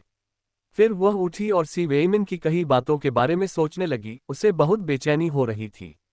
पूरी रात इसी बारे में सोचते सोचते उसने सुबह सुबह टोंग याओ की मिल्क टी शॉप पर फोन किया। याओ याओ, शियाओहुई का गर्भपात हो गया है और उसकी देखभाल करने वाला कोई नहीं है। मैं चिंतित हूँ। मैं वहां जाकर उसकी देखभाल करना चाहती हूँ। क्या आपके पास मेरे रहने के लिए कोई जगह है? शियाओ हुई आपके चाचा के घर पर रहती है। अगर मैं भी वहां चली जाऊं तो ठीक नहीं लगेगा और शायद वहां पर्याप्त जगह भी न हो। लिन फेगियन के आने की बात सुनकर टोंग याओ अभिभूत हो गई और बस इतना ही कह सकी, माँ, मैं यह फैसला नहीं ले सकती, मुझे आचेन से इस बारे में बात करनी होगी। क्या आपने बोई को बताया है कि आप क्योटो आना चाहती हैं? लिजुआन की प्रसव की तारीख नजदीक है, अगर आप शियाओ हुई की देखभाल करने के लिए चली जाती हैं, तो क्या इससे उसकी भावनाओं को ठेस नहीं पहुंचेगी? लिन फेगियन ने कहा, लिजुआन की डिलीवरी की तारीख अभी 2-3 महीने दूर है। मैं क्योटो में सिर्फ 10 दिन से लेकर आधे महीने तक ही रहूंगी। अगर वहां रहने की जगह मिली तो मैं बोई से इस बारे में बात करूंगी। मेरा वर्तमान निवास एक पारिवारिक छात्रावास है जिसमें केवल एक ही शयन कक्ष है। टोंग याओ ने चतुराई से लिन फेगियन के आने के प्रस्ताव को अस्वीकार कर दिया। लेकिन लिन फेगियन ने जवाब दिया, क्या हम बाहर कोई जगह किराए पर ले सकते हैं? कोई फर्क नहीं पड़ता कि वह दूरदराज के इलाके में है, बस वह आपके चाचा के घर के पास होनी चाहिए, इससे शियाओहुई से मिलना सुविधाजनक होगा। टोंग याओ ने सूखी हंसी हंसते हुए कहा, मैंने पहले इसकी जांच नहीं की है और मुझे वास्तव में यकीन नहीं है। मुझे पहले आचेन से सलाह लेनी होगी। ठीक है, तुम जाकर पूछो। अगर तुम लोगों को जगह नहीं मिली तो मैं तुम्हारे चाचा को फोन करके उनसे जगह ढूंढने में मदद करने के लिए कहूंगी। लिन फेगियन का इरादा स्पष्ट था, वह क्योटो आने के लिए दृढ़ संकल्पित थी। क्योटो जाने का फैसला करने से पहले उसके मन में कोई खास विचार नहीं थे। लेकिन अब जब उसने मन बना लिया था तो उसकी इच्छा थी कि वह तुरंत वहां उड़कर जा सके। टोंग याओ ने जबरदस्ती मुस्कुराते हुए कहा, मैं आचेन से आपको बाद में फोन करवा दूंगी, दुकान में थोड़ी भीड़ है, मुझे फोन रखना होगा। फोन रखने के बाद टोंग याओ ने तुरंत सी बोई को फोन किया और उसे लिन फेगियन की क्योटो आने की योजना के बारे में बताया। सी बोई यह खबर सुनकर उतना ही हैरान और थोड़ा गुस्सा हुआ। माँ, अब क्योटो क्यों आ रही है? मुझे लगा था कि हमने शियाओहुई को कष्ट सहने देने और उसकी मदद न करने पर सहमति जताई थी, है ना? सी बोई को सी वेमिन से ज्यादा लगाव नहीं था। बचपन में उसके छोटे चाचा केवल शियाओहुई के साथ अच्छा व्यवहार करते थे, जबकि उसके और उसके बड़े भाई के साथ उनका व्यवहार सामान्य था, कभी कभार ही उन्हें डांटते थे। अगर खाने में कुछ अच्छा होता तो वे केवल शियाओहुई को ही देते थे। उस समय जब उसके पिता क्योटो में काम करते थे तो वह ईर्ष्यालु होकर शियाओहुई का खाना चुरा लेता था। इसके परिणामस्वरूप शियाओहुई रोया और उसने अपने चाचा को उसकी शिकायत कर दी, जिन्होंने उसे लात मारी जिससे वह गिर गया और उसके घुटने पर खरोंच आ गई। उसे ये सारी बातें याद थीं। हालांकि उसके मन में अपने चाचा के प्रति कोई द्वेष नहीं था, फिर भी उसके मन में उनके लिए कोई स्नेह भी नहीं था। इसलिए जब उसे पता चला कि उसके चाचा अभी भी जीवित हैं तो वह खुश तो हुआ, लेकिन उसने उनसे संपर्क करने के बारे में कभी नहीं सोचा। इतने वर्षों बाद भी उसके छोटे चाचा में जरा भी बदलाव नहीं आया था और वह अब भी शियाओहुई के साथ बहुत अच्छा व्यवहार करते थे। अगर उसके चाचा शियाओहुई के साथ अच्छा व्यवहार करना चाहते थे तो यह उनका मामला नहीं था, लेकिन वह समझौता नहीं करेंगे। शियाओहुई के शर्मनाक कृत्यों ने हमारे परिवार को सबके सामने हंसी का पात्र बना दिया है। मेरे बड़े भाई ने अपनी कड़ी मेहनत और लगन से जो प्रतिष्ठा अर्जित की थी, वह शियाओहुई के कारण पूरी तरह से बर्बाद हो गई है। जब भी मैं शियाओहुई के किसी के साथ भाग जाने और गुपचुप तरीके से शादी का प्रमाण पत्र बनवाने के बारे में सोचती हूँ तो मैं गुस्से से कांप उठती हूँ। टोंग याओ ने धीरे से कहा, माँ को शायद शियाओहुई पर तरस आ रहा है। मुझे पक्का नहीं पता, अब वो मुझसे घर ढूंढने को कह रही है। मैं इससे बच नहीं सकती। मैं आज रात तुम्हारे भाई से इस बारे में बात करूंगी और देखूंगी कि उसका क्या विचार है। झांग लिजुआन, जो उनकी बातचीत सुन रही थी, बीच में बोली, हमारी माँ जानबूझकर ऐसा कर रही है ना? उन्हें पता है कि मैं बच्चे को जन्म देने वाली हूँ और मुझे किसी की जरूरत है और बोई को मिल्क टी शॉप संभालनी है। लेकिन फिर भी वह क्योटो जाने पर अड़ी है। साफ है कि बहू अपनी बेटी के प्यार की बराबरी नहीं कर सकती। शियाओहुई के वहां चाचा चाची हैं, उसके वहां जाने का क्या मतलब है? हर कोई उनके घर जाने के लिए उत्सुक लगता है। क्या उन्हें बोझ बनने का डर नहीं है? सी बोई ने झांग लिजुआन की शिकायतें चुपचाप सुनी। उन्हें भी लगा कि इस समय उनकी मां का क्योटो जाना उचित नहीं है। झांग लिजुआन का वजन हाल ही में बहुत बढ़ गया था और उन्हें रात को नींद नहीं आती थी। चलते समय उनकी सांस फूल जाती थी और उन्हें किसी के साथ की जरूरत पड़ती थी। टोंग याओ ने झांग लिजुआन की बातें हल्की हल्की सुनी और सुझाव दिया, चलो करते हैं। तुम लोग घर पर फोन करके मां को मना लो। मैं आज रात आचेन से बात करके देखूंगी कि वह क्या सोचता है। ठीक है। सी बॉय को भी लगा कि कोई दूसरा विकल्प नहीं है। अगर उसका बड़ा भाई मान जाता कि उनकी मां को जाना चाहिए, तो उसके पास कहने के लिए कुछ नहीं होगा। वह केवल अपनी मां को क्योटो में ज्यादा देर तक रुके बिना जल्द ही लौटने के लिए मना सकता था। उसे कम से कम झांग लिजुआन के बच्चे को जन्म देने से पहले वापस आ जाना चाहिए। सी बॉय को फोन काटते देख झांग लिजुआन और भी मुखर हो गईं। उन्होंने तेवर चढ़ाते हुए कहा, सी बॉय, तुम्हारी मां का इरादा क्या है? मैं प्रसव पीड़ा से गुजर रही हूं और वह जानबूझकर मुझसे बच रही है। क्या मेरे गर्भ में पल रहा बच्चा तुम्हारे सी परिवार का सदस्य नहीं है? शियाओहुई के शर्मनाक कृत्यों के कारण सब हमें नीची नजरों से देख रहे हैं। फिर भी वह वहां जाने की जल्दी में है। अगर सोंग यू ने सोन परिवार को सब कुछ बता दिया तो वे हमें अपमानित करेंगे और हमारी इज्जत को मिट्टी में मिला देंगे, है ना? हालांकि झांग लिजुआन ने जो कहा वह सुखद नहीं था, लेकिन यह बिना किसी कारण के नहीं था। लेकिन लिन फेगियंग उसकी मां है। इतने सालों में उसने बड़ी मुश्किलों से उनका पालन पोषण किया है। एक मां का अपनी बेटी के लिए प्यार स्वाभाविक है। सी बॉय ने गंभीरता से कहा, गर्भावस्था के दौरान गुस्सा करना बच्चे के लिए अच्छा नहीं है। हर समय गुस्सा मत करो। अगर मां चली भी जाती है तो वह तुम्हारे जन्म से पहले लौट आएगी। अगर मां वापस नहीं आती है तो मैं तुम्हारे लिए एक आया रख सकता हूं। हमारा परिवार पहले से ही अस्त व्यस्त है, इसलिए हालात और खराब मत करो। क्या आप नैनी को काम पर रख रहे हैं? गांव में, शहर की तो बात ही छोड़िए, बहुत कम परिवार नैनी को काम पर रख सकते हैं, जब तक कि वे काफी अमीर ना हों। अगर सी बॉय सच में उसके लिए एक आया रख लेती है तो कौन जाने कितने रिश्तेदार और दोस्त उससे ईर्ष्या करेंगे। झांग लिजुआन का मूड अचानक सुधर गया। तुमने अभी वादा किया है, बाद में तुम अपने शब्दों से मुकर नहीं सकते। मैं वापस नहीं जाऊंगा। जब तक झांग लिजुआन परेशानी खड़ी करना बंद कर देती है, उसे आया रखने में कोई आपत्ति नहीं है। परिवार में शांति से हर चीज में सफलता मिलती है। मैं मां को फोन करूंगा और तुम बेकार की बातें करना बंद करो। ठीक है, आप अपना फैसला लीजिए, मैं चुप रहूंगी। सी बॉय के आश्वासन से झांग लिजुआन ने आज्ञाकारी होकर अपना मुंह बंद रखा। किसे पता था कि सी बॉय के काफी देर तक घर पर फोन करने के बाद भी किसी ने जवाब नहीं दिया। उसने सोचा कि लिन फेगियन बाहर गई होगी, लेकिन अप्रत्याशित रूप से दोपहर करीब 4 बजे लिन फेगियन अचानक हाथों में थैले लिए दुकान पर आ पहुंची। माँ, आपने हमें बिना बताए अचानक क्यों आ गईं? घर पर किसी ने फोन नहीं उठाया। हमें लगा जैसे कुछ हो गया हो। लिन फेगियन को बुरी तरह पसीना आते और उसका चेहरा कांटेदार झाड़ी की तरह लाल देखकर सी बॉय को चिंता हुई कि कहीं उसे लू न लग जाए, इसलिए उसने तुरंत पंखा उसकी ओर कर दिया। लिन फेगियन के थोड़ा शांत होने के बाद उसने कहा, घर पर कोई जरूरी काम नहीं है और मुझे वहां रहकर बेचैनी हो रही है। मुझे हाल ही में शियाओहुई के साथ दुर्घटना होने के बुरे सपने आ रहे हैं। मुझे चैन नहीं मिल रहा है और मैं कुछ दिनों के लिए क्योटो जाकर उसकी देखभाल करना चाहती हूँ। हालांकि एक आया का इंतजाम हो चुका था, फिर भी झांग लिजुआन को गुस्सा आया और लिन फेगियन की बात सुनकर उसने आंखें घुमाईं। माँ, मेरी डिलीवरी जल्द ही होने वाली है, ऐसे में आपका क्योटो जाना ठीक नहीं है ना?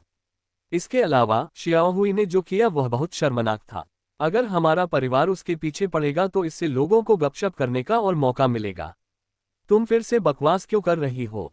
सी बॉय ने झांग लिजुआन को घूर कर देखा, लेकिन लिन फेगियन की क्योटो जाने की योजना पर उसे कुछ आपत्तियां थीं। माँ, शियाओहुई की देखभाल उसके चाचा, चाची और सोंग यू कर रहे हैं। मेरी भाभी ने कहा कि शियाओहुई वहां बहुत आराम से है और हमें चिंता करने की कोई जरूरत नहीं है। बिल्कुल सही, झांग लिजुआन ने व्यंग्यपूर्ण लहजे में कहा, गर्भपात कोई गंभीर बीमारी नहीं है। उसे बस आराम करने और अपनी सेहत का ख्याल रखने की जरूरत है। अगर जरूरत पड़ी तो हम उसकी देखभाल के लिए 10-8 दाइयां रख सकते हैं। लिन फेगियन अपने बेटे और बहू की बातें सुनकर असहज महसूस कर रही थी।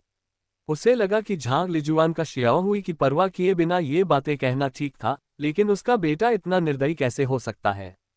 आखिर शियाओहुई उसकी बहन है। ये सोचते हुए लिन फेगियन ने धीरे से कहा, शियाओहुई ने गलती की, लेकिन वो मेरी बेटी है, मेरा ही एक हिस्सा है। चाहे कितने ही लोग उसकी देखभाल करने के लिए हों, भाई और माँ के प्यार की कोई बराबरी नहीं कर सकता। पारिवारिक रिश्ते कभी टूटते नहीं। जब तुम्हारे पिता का देहांत हुआ तब शियाओहुई छोटी थी और कुछ समझ नहीं पाती थी। उसने इन सालों में बहुत कठिनाइयां झेली हैं। क्या तुम उसे अकेले इस दुनिया में भटकते हुए देख पाओगे, जहां उसकी देखभाल करने वाला या उसका हालचाल पूछने वाला कोई नहीं है? इस बारे में बात करते हुए लिन फेगियन रोने लगी। उसके आंसू देखकर सी बोई का दिल तुरंत पिघल गया। आंखों में आंसू लिए उसने कहा, माँ रो मत। अगर तुम शियाओहुई को देखना चाहती हो तो जाओ उससे मिलो। मैं तो बस इतना कह रहा था कि उसकी देखभाल करने वाले लोग हैं, यह नहीं कह रहा था कि तुम्हें नहीं जाना चाहिए। जब तक उसे खुशी मिलती है उसे शियाओहुई से मिलने जाने दो। खैर, सी परिवार की प्रतिष्ठा तो पहले ही धूमिल हो चुकी है। झांग लिजुआन ने बिना कुछ बोले अपना चेहरा ढक लिया। उसके मन में तिरस्कार का भाव भरा हुआ था।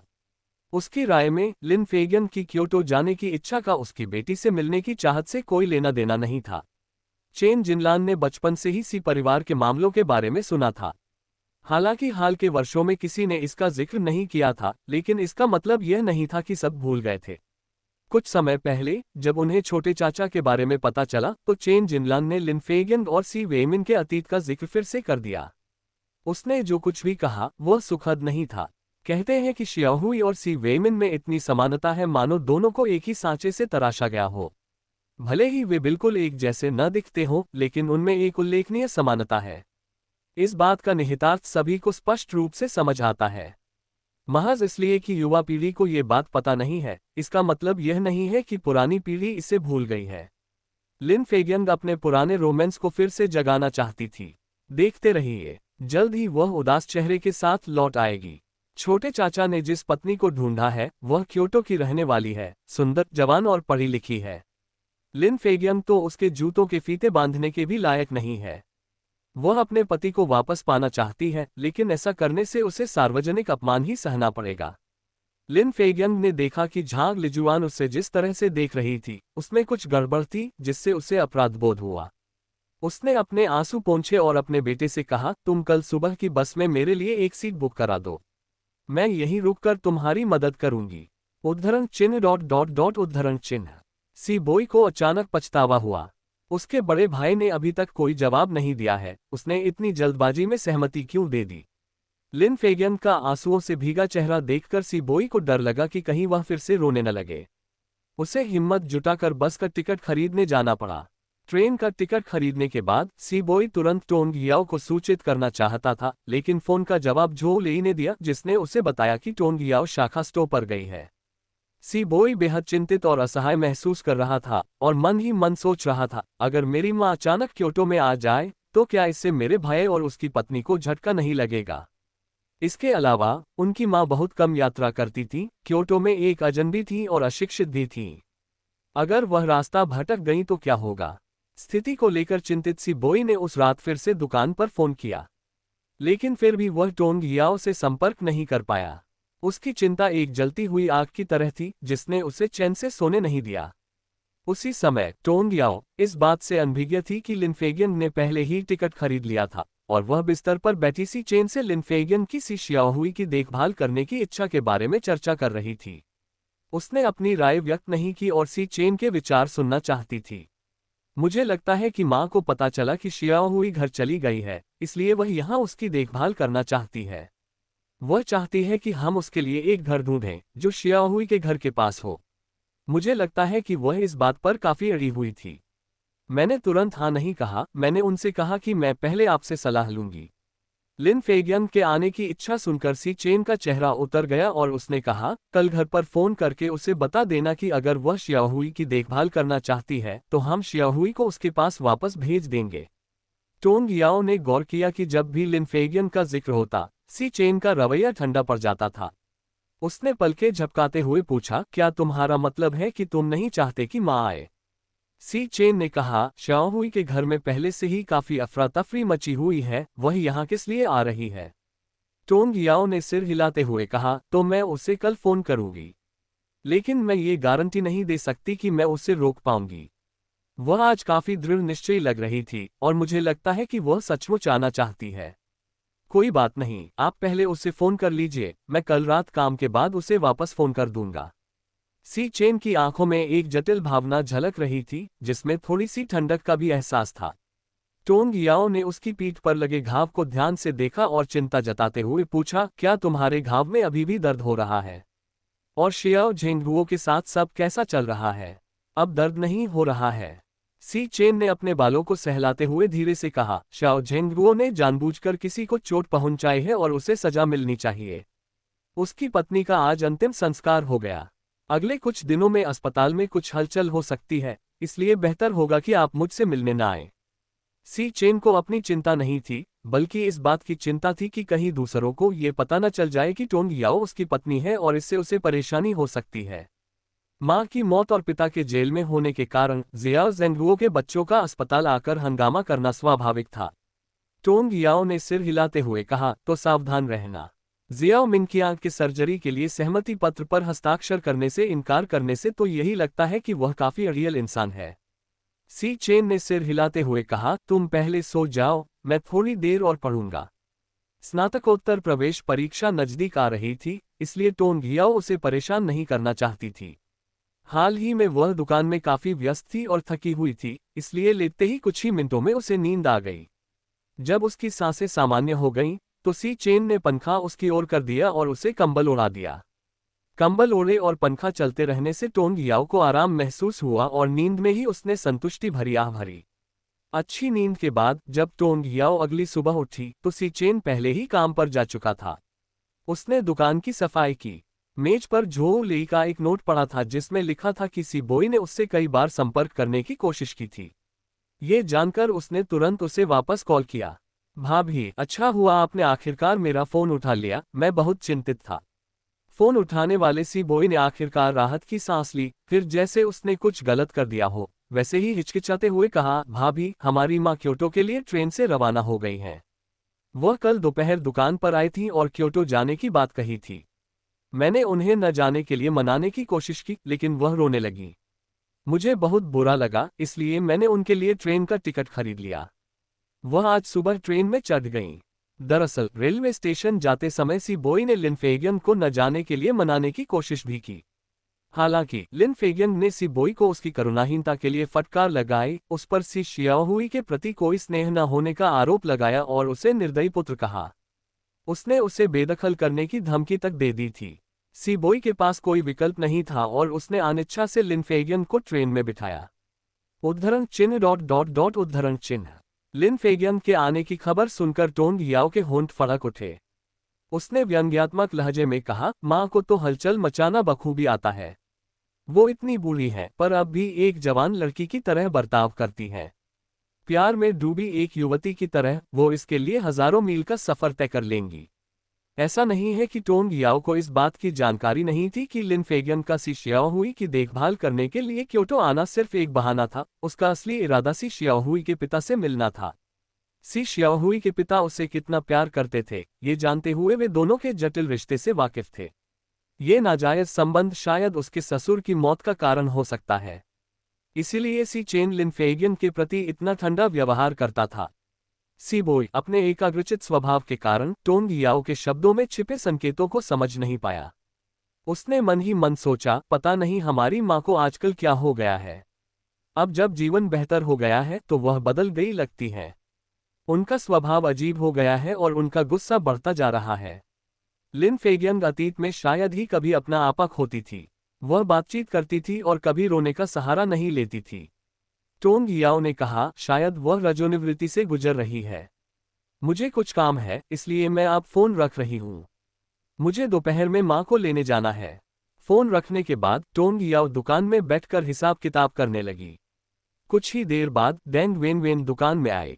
झो लेई और गु होंगवेई को आज ड्यूटी पर न देखकर डेंग वेनवेन थोड़ी निराश दिखी। टिकट विक्रेता के रूप में काम शुरू करने के बाद से उसने झो लेई को बहुत कम देखा था। उसकी निराशा उसके चेहरे पर साफ झलक रही थी। उसके इरादे भांपते हुए टोंग याओ मन ही मन मुस्कुराई, तुम थोड़ी देर यहीं रुको, मैं तुम्हें दोपहर का खाना खिलाऊंगी। पिछली बार डेंग वेनवेन कई बार उसे संदेश देने के लिए आई गई थी। टोंग याओ उसे धन्यवाद देना चाहती थी और यह बिल्कुल सही मौका था। दोपहर के भोजन के बारे में सुनकर डेंग वेनवेन तुरंत खुश हो गई और हंसते हुए बोली, तो मैं आपका निमंत्रण सहर्ष स्वीकार करती हूँ। दोपहर के समय टोंग याओ ने लंच के लिए पास के एक रेस्तरां को चुना। डेंग वेनवेन के ज्यादा दोस्त नहीं थे, इसलिए वह हमेशा बातचीत करने के लिए उत्सुक रहती थी, काम से जुड़ी मजेदार कहानियां और अजीब यात्रियों के बारे में खुशी खुशी बातें करती थी। दोनों का समय अच्छा बीत रहा था कि अचानक डेंग वेनवेन की नजर अंदर आते एक जोड़े पर पड़ी और उसका चेहरा बदल गया। जिज्ञासावश टोंग याओ ने पीछे मुड़कर देखा और दंग रह गई। टोंग याओ और डेंग वेनवेन को देखकर झोउ लेई भी आश्चर्यचकित हुआ, लेकिन उसने तुरंत मुस्कुराते हुए उनका अभिवादन किया। याओ याओ, वेनवेन, आप भी यहाँ खाना खा रही हैं। जब झोउ लेई ने पहली बार टोंग याओ की दुकान पर काम करना शुरू किया तो वह उसे बॉस कहकर बुलाता था। लेकिन टोंग याओ को लगा कि चूंकि वे लगभग एक ही उम्र के थे, इसलिए औपचारिकताएं अनावश्यक थीं और उसने सभी से उसे याओ याओ कहकर बुलाने के लिए कहा। संयोगवश एक दूसरे से मुलाकात होने पर टोंग याओ ने झोउ लेई को दोपहर के भोजन के लिए आमंत्रित किया। झोउ लेई ने बिना किसी झिझक के बैठ गए। इसके बाद उन्होंने अपने बगल में बैठी लड़की से टोंग याओ का परिचय कराया और डेंग वेनवेन को महज एक दोस्त के रूप में पेश किया। डेंग वेनवेन के दिल में एक टीस उठी। कम उम्र होने के कारण वह अपनी भावनाओं को छिपाने में माहिर नहीं थी और उसकी उदासी उसके चेहरे पर साफ झलक रही थी। झोउ लेई के साथ जो लड़की है वह हुआंग मेंगक्सु है, जो एक आम कॉलेज छात्रा की तरह कपड़े पहने हुए है और कमजोर नजर के लिए चश्मा लगाए हुए है। दिखने में वह साधारण है, लेकिन काफी सौम्य और शांत स्वभाव की लगती है। वह विनम्रता से बात करती है और डेंग वेनवेन के चंचल और साहसी व्यक्तित्व से बिल्कुल अलग है। वह शायद डेंग वेनवेन जितनी खूबसूरत न हो, लेकिन उसमें एक खास तरह का आकर्षण है जो डेंग वेनवेन में नहीं है। झोउ लेई ने बताया कि हुआंग मेंगक्सु विश्वविद्यालय में उनसे 1 साल सीनियर हैं। उनके अस्पष्ट रिश्ते और झोउ लेई के उनके प्रति स्नेहपूर्ण व्यवहार को देखकर ऐसा लग रहा था कि वे अभी रिश्ते की शुरुआत ही कर रहे हैं। जल्द ही वे आधिकारिक तौर पर एक कपल बन गए। ऐसा लगता है कि डेंग वेनवेन कुछ समय के लिए दुखी रहने वाली है। झोउ लेई ने पहले भी सरकारी कर्मचारी बनने की इच्छा जताई थी। अगर ऐसा होता तो हुआंग मेंगक्सु उनके लिए ज्यादा उपयुक्त होती, या यूं कहें कि उन्हें लगता है कि हुआंग मेंगक्सु उनके लिए ज्यादा सही है। टोंग याओ, हालांकि वह सब समझ गई थी, उसने सच न बताने का फैसला किया। इसके बजाय उसने खुशनुमा माहौल बनाए रखने की कोशिश की। झोउ लेई ने भी देखा कि डेंग वेनवेन का मूड ठीक नहीं है। उसे हल्का सा शक था कि ऐसा क्यों हो सकता है, लेकिन उसने इस बारे में उससे बात नहीं की। रात के खाने के बाद वह अपने वरिष्ठ के साथ चला गया। बहन याओ याओ, क्या झोउ लेई कोई गर्लफ्रेंड बनाने जा रहा है? डेंग वेनवेन अपनी भोलीपन के बावजूद समझ गई थी कि झोउ लेई हुआंग मेंगक्सु और उसके साथ अलग अलग व्यवहार करता था। वह उसे छोटी बहन की तरह मानता था, लेकिन हुआंग मेंगक्सु के प्रति उसका विशेष स्नेह था और वह हर संभव तरीके से उसका ख्याल रखता था। जब हुआंग मेंगक्सु बैठती तो झोउ लेई उसके लिए मेज साफ कर देता और उसे बोर होने से बचाने के लिए लगातार दिलचस्प विषयों पर बात करता रहता।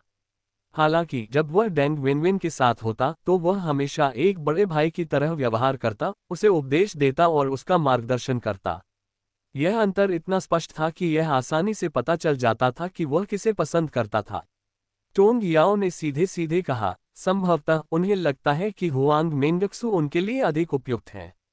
झोउ लेई बहुत विचारशील व्यक्ति हैं। साथ ही चुनते समय वे शायद ऐसे व्यक्ति को भी ध्यान में रखते हैं जो उन्हें लाभकारी सहायता प्रदान कर सके। हुआंग मेंगक्सु के साथ संक्षिप्त बातचीत से टोंग याओ को लगा कि उनका व्यवहार परिष्कृत है। साधारण पोशाक के बावजूद उनकी कोमल उंगलियों से स्पष्ट था कि वह एक सभ्य परिवार से आती है और बचपन में उन्होंने ज्यादा मेहनत नहीं की है। झोउ लेई का परिवार इतना समृद्ध नहीं है। अगर वह राजनीति में प्रवेश करना चाहते हैं तो स्वाभाविक रूप से वह एक ऐसे साथी का चुनाव करेंगे जो उनके करियर को लाभ पहुंचा सके। शुरू में टोंग याओ इन विचारों को जाहिर नहीं करना चाहती थी, लेकिन डेंग वेनवेन की उदासी देखकर उसने उन्हें साझा करने का फैसला किया। भावनाओं को जबरदस्ती नहीं बदला जा सकता।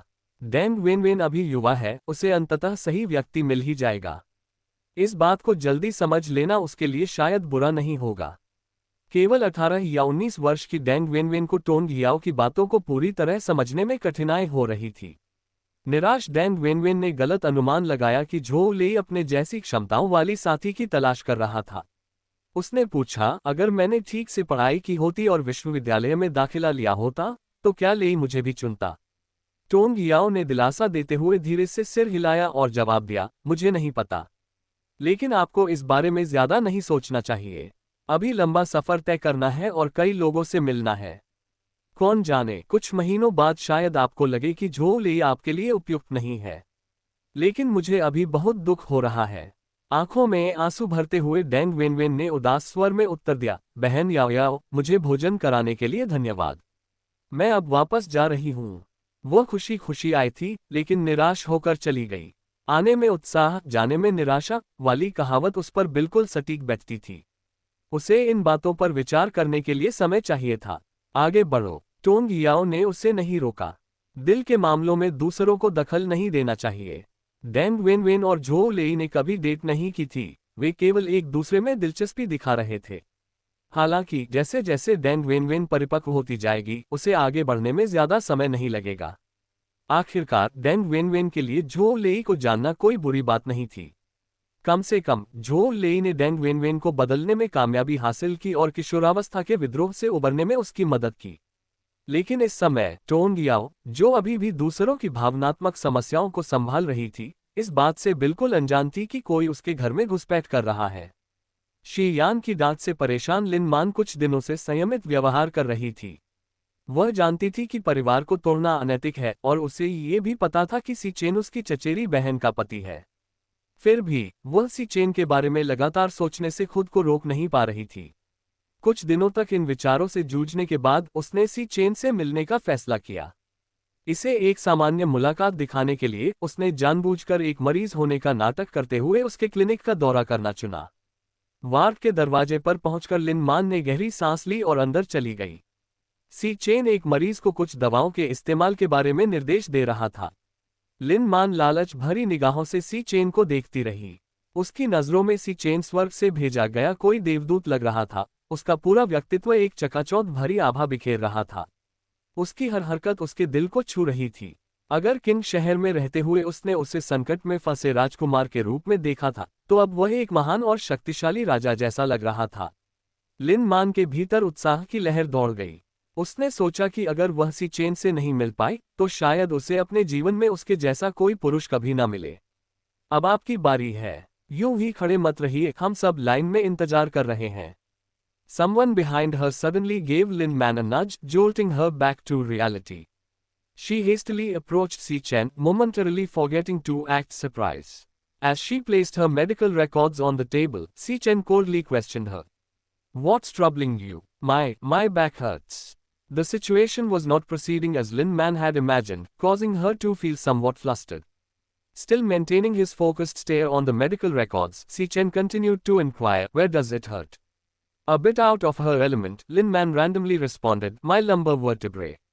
Before Si Chen could reply, she, trying to conceal her excitement, stated, Dr. Si, do you remember me? I am Lin Man. You saved me in King City. I left a note for you. I don't know if they gave it to you. I didn't expect we would meet again here. It's such a coincidence. Si Chen replied in an indifferent tone, if it's your vertebra that's troubling you, please go to the orthopedic department. Take a left when you step out, it's the third department. Lin Man felt awkward and rejected when he ignored her and shifted the conversation. Dr. Si, do you really not remember me? I am Lin Man, the one you saved from beneath the rubble. You even shielded me from a slab of stone. Have you forgotten about that? If it weren't for the fact that Si Chen's face was deeply etched into her mind, she would have started doubting her own remembrance of him. Encountering a person that you once saved is a rare connection. Shouldn't a regular person be excited by such an encounter? At the very least, they wouldn't be this apathetic, right? Maintaining his indifference, Si Chen closed the medical record, pushing it back towards Lin Man. He frowned, stating, this is a hospital, not a venue for identifying family. Please do not hinder other patients from seeking medical assistance. I am here for a medical examination as well. Lin Man turned beet red, the humiliation shattering her heart into pieces. Si Chen repeated himself, colder this time, please visit the orthopedics department if you have issues with your spine. Young lady, the doctor already made it clear. If you have pain in your spine, you should go to the orthopedics department. Don't delay our medical checkups here. An older woman waiting in line behind Lin Man was growing impatient and urged Lin Man to leave. The younger ladies nowadays really have no shame. They see a handsome doctor and have the audacity to blatantly make advances. Despite her old age, she was not blind. This young lass was doing perfectly fine and didn't have any illness. She was just here to deliberately charm the doctor. Luckily, the dear doctor was not that kind of person. उद्धरण चिन्ह dot dot dot उद्धरण चिन्ह। बेहद अपमानित महसूस करते हुए लिन मान चाहती थी कि जमीन में एक गड्ढा खुल जाए और वह उसमें समा जाए। उसकी आंखें लाल हो गईं। अपना मेडिकल रिकॉर्ड उठाते हुए वह स्तब्ध अवस्था में क्लिनिक से बाहर निकल गई। उसे तो थोड़ी देर पहले ही चले जाना चाहिए था। लिन मान के पीछे खड़ी बुजुर्ग महिला बड़बड़ाते हुए डॉक्टर के सामने बैठ गई। डॉक्टर साहब, क्या आप इसे देख सकते हैं? धातु का एक टुकड़ा गलती से मेरे पैर में लग गया। कुछ दिन हो गए हैं, लेकिन घाव भरा नहीं है, बल्कि उसमें मवाद पड़ गया है। Dot dot dot dot dot. अस्पताल से निकलने के बाद लिन मान ने सी चेन के रवैये के बारे में सोचा और उसे ऐसा लगा जैसे उसकी गरिमा को ठेस पहुंची हो। उसके गाल लाल हो गए थे। जब सी चेन ने उसे बचाया था तो उसने बिना किसी झिझक के ऐसा किया था। उनकी मुलाकात किस्मत का एक खूबसूरत संयोग थी। वह इतना निर्दयी कैसे हो सकता था? क्या यह उनका स्वाभाविक स्वभाव था या उनकी वैवाहिक स्थिति के कारण? शी यान के चापलूसी भरे व्यवहार की आदी हो जाने के बाद सी चेन की ठंडी उदासीनता लिन मान के लिए घातक रूप से आकर्षक साबित हुई। सी चेन जितना ठंडा होता गया, टोंग याओ के मन में उसे चुनौती देने की इच्छा उतनी ही बढ़ती गई। आखिर टोंग याओ को इतना सच्चा और परिपूर्ण पुरुष क्यों मिलना चाहिए? अगर वह सी चेन को अपने साथ ले जा सकती है तो क्या ये टोंग याओ पर उसकी श्रेष्ठता को साबित नहीं करेगा? यदि ऐसा वफादार पति उसे मिल जाए तो क्या वह भी उतना ही समर्पित होगा? लिन मान इन्हीं सवालों पर सोचती रही। देखते ही देखते वह सी वेमिन के घर के पास पहुंच गई। अपना मूड ठीक करते हुए वह सीधे उसके घर चली गई, जहां संयोगवश उसकी मुलाकात श्याओहुई से हुई, जो खरीदारी के लिए तैयार थी। श्याओहुई, क्या तुम बाहर जा रही हो? लिन मान, तुम यहाँ कैसे आए? लिन मान को देखकर श्याओहुई बहुत खुश हुई। उसने पहले लिन मान से मिलने और उसके साथ घूमने जाने का सोचा था, लेकिन सोंग यू ने बताया कि लिन मान उससे सिर्फ काम की वजह से दोस्ती करना चाहती है। देखो, इससे बस यही साबित हुआ कि ऐसा बिल्कुल नहीं था। लिन मान तो उसके साथ खेलने आई थी। आज मेरी छुट्टी है, मैं कुछ रिश्तेदारों से मिलने जा रही हूँ और मुझे याद आया कि आप यहीं पास में रहते हैं, इसलिए मैं आपसे मिलने आ गई, लिन मान ने मुस्कुराते हुए कहा। तुम मुझसे मिलने के लिए खास तौर पर यहाँ आए हो? श्याओहुई खुशी से झूम उठी। हाँ, लिन मान ने सिर हिलाया। क्या तुम्हारा बाहर जाने का कोई प्लान है? नहीं, ऐसा नहीं है। मैं तो सोंगयू के साथ शॉपिंग पर जाने की योजना बना रही थी। चलो हम सब साथ चलते हैं। जरूर, वैसे भी मेरे पास करने के लिए और कुछ नहीं है। श्याओहुई और लिन मान की तुरंत ही गहरी दोस्ती हो गई। सोंगयू एक तरफ असहज रूप से खड़ी थी, बातचीत में शामिल होने में असमर्थ। दोनों महिलाएं हाथ में हाथ डालकर आगे आगे चल रही थीं। सोंग यू एक छोटी सी अनुयायी की तरह उनके पीछे पीछे चल रही थी। श्याओहुई कस्बे से ज्यादा परिचित नहीं थी। पहले वह सिर्फ आसपास के इलाकों में ही घूमती थी। अब जब वह लिन मान के साथ थी तो तीनों सीधे शहर के केंद्र की ओर चल पड़े। ली शहर की तुलना में कई गुना अधिक चहल पहल वाली सड़कों को देखते हुए ज़ियाओहुई ने बड़ी उम्मीद से कहा, काश मैं यहीं बस पाती और एक घर खरीद पाती। मुझे लगता है कि हमारा गृहनगर बेहतर है, सोंग यू ने पीछे से कहा। ये जगह चाहे कितनी भी अच्छी क्यों न हो, ये हमारा गृहनगर नहीं है। पैसा कमाने के बाद ली शहर में घर खरीदना बेहतर है। आप शहर में रह सकते हैं और जब चाहे घर लौट सकते हैं। सोंग यू ने उसकी बात पर ध्यान नहीं दिया, इसलिए श्याओहुई थोड़ी नाराज हुई और शिकायत करते हुए बोली, ली शहर में ऐसा क्या अच्छा है? इसकी तुलना इस शहर से बिल्कुल नहीं की जा सकती। मुझे बड़े शहर ज्यादा पसंद हैं, यहाँ की औरतें हमेशा ज्यादा फैशनेबल कपड़े पहनती हैं। वे एक दूसरे के बारे में गपशप नहीं करती। उसने सड़कों पर कई महिलाओं को टैंक टॉप और शॉर्ट्स पहने देखा था, जिनसे उनकी जांघें दिख रही थीं। ली शहर के ग्रामीण इलाकों में इस तरह के कपड़े पहनने की हिम्मत कौन करेगा? ये युवाओं के लिए जगह थी। श्याओहुई के विचारों को भांपते हुए लिन मान मुस्कुराया और बोला, इस शहर में बसना बहुत अच्छा विचार है। क्या तुमने यह नहीं बताया था कि तुम्हारे चाचा तुम्हारे लिए एक दुकान खोलने की योजना बना रहे हैं? जब तुम पैसे कमाने लगोगी तो तुम यहाँ एक घर खरीद पाओगी। साथ ही तुम्हारा भाई और चाचा दोनों इसी शहर में हैं, इसलिए तुम एक दूसरे का ख्याल रख सकती हो। क्या तुमने सुना? श्याओहुई ने सोंग यू की ओर मुड़कर गुस्से से कहा, मेरे चाचा और भाई सब यहाँ हैं, कितना अच्छा होगा अगर हम भविष्य में यहीं बस जाएं। उन दोनों को एक दूसरे से सहमत होते देख सोंग यू उदास चेहरे के साथ चुपचाप बैठा रहा।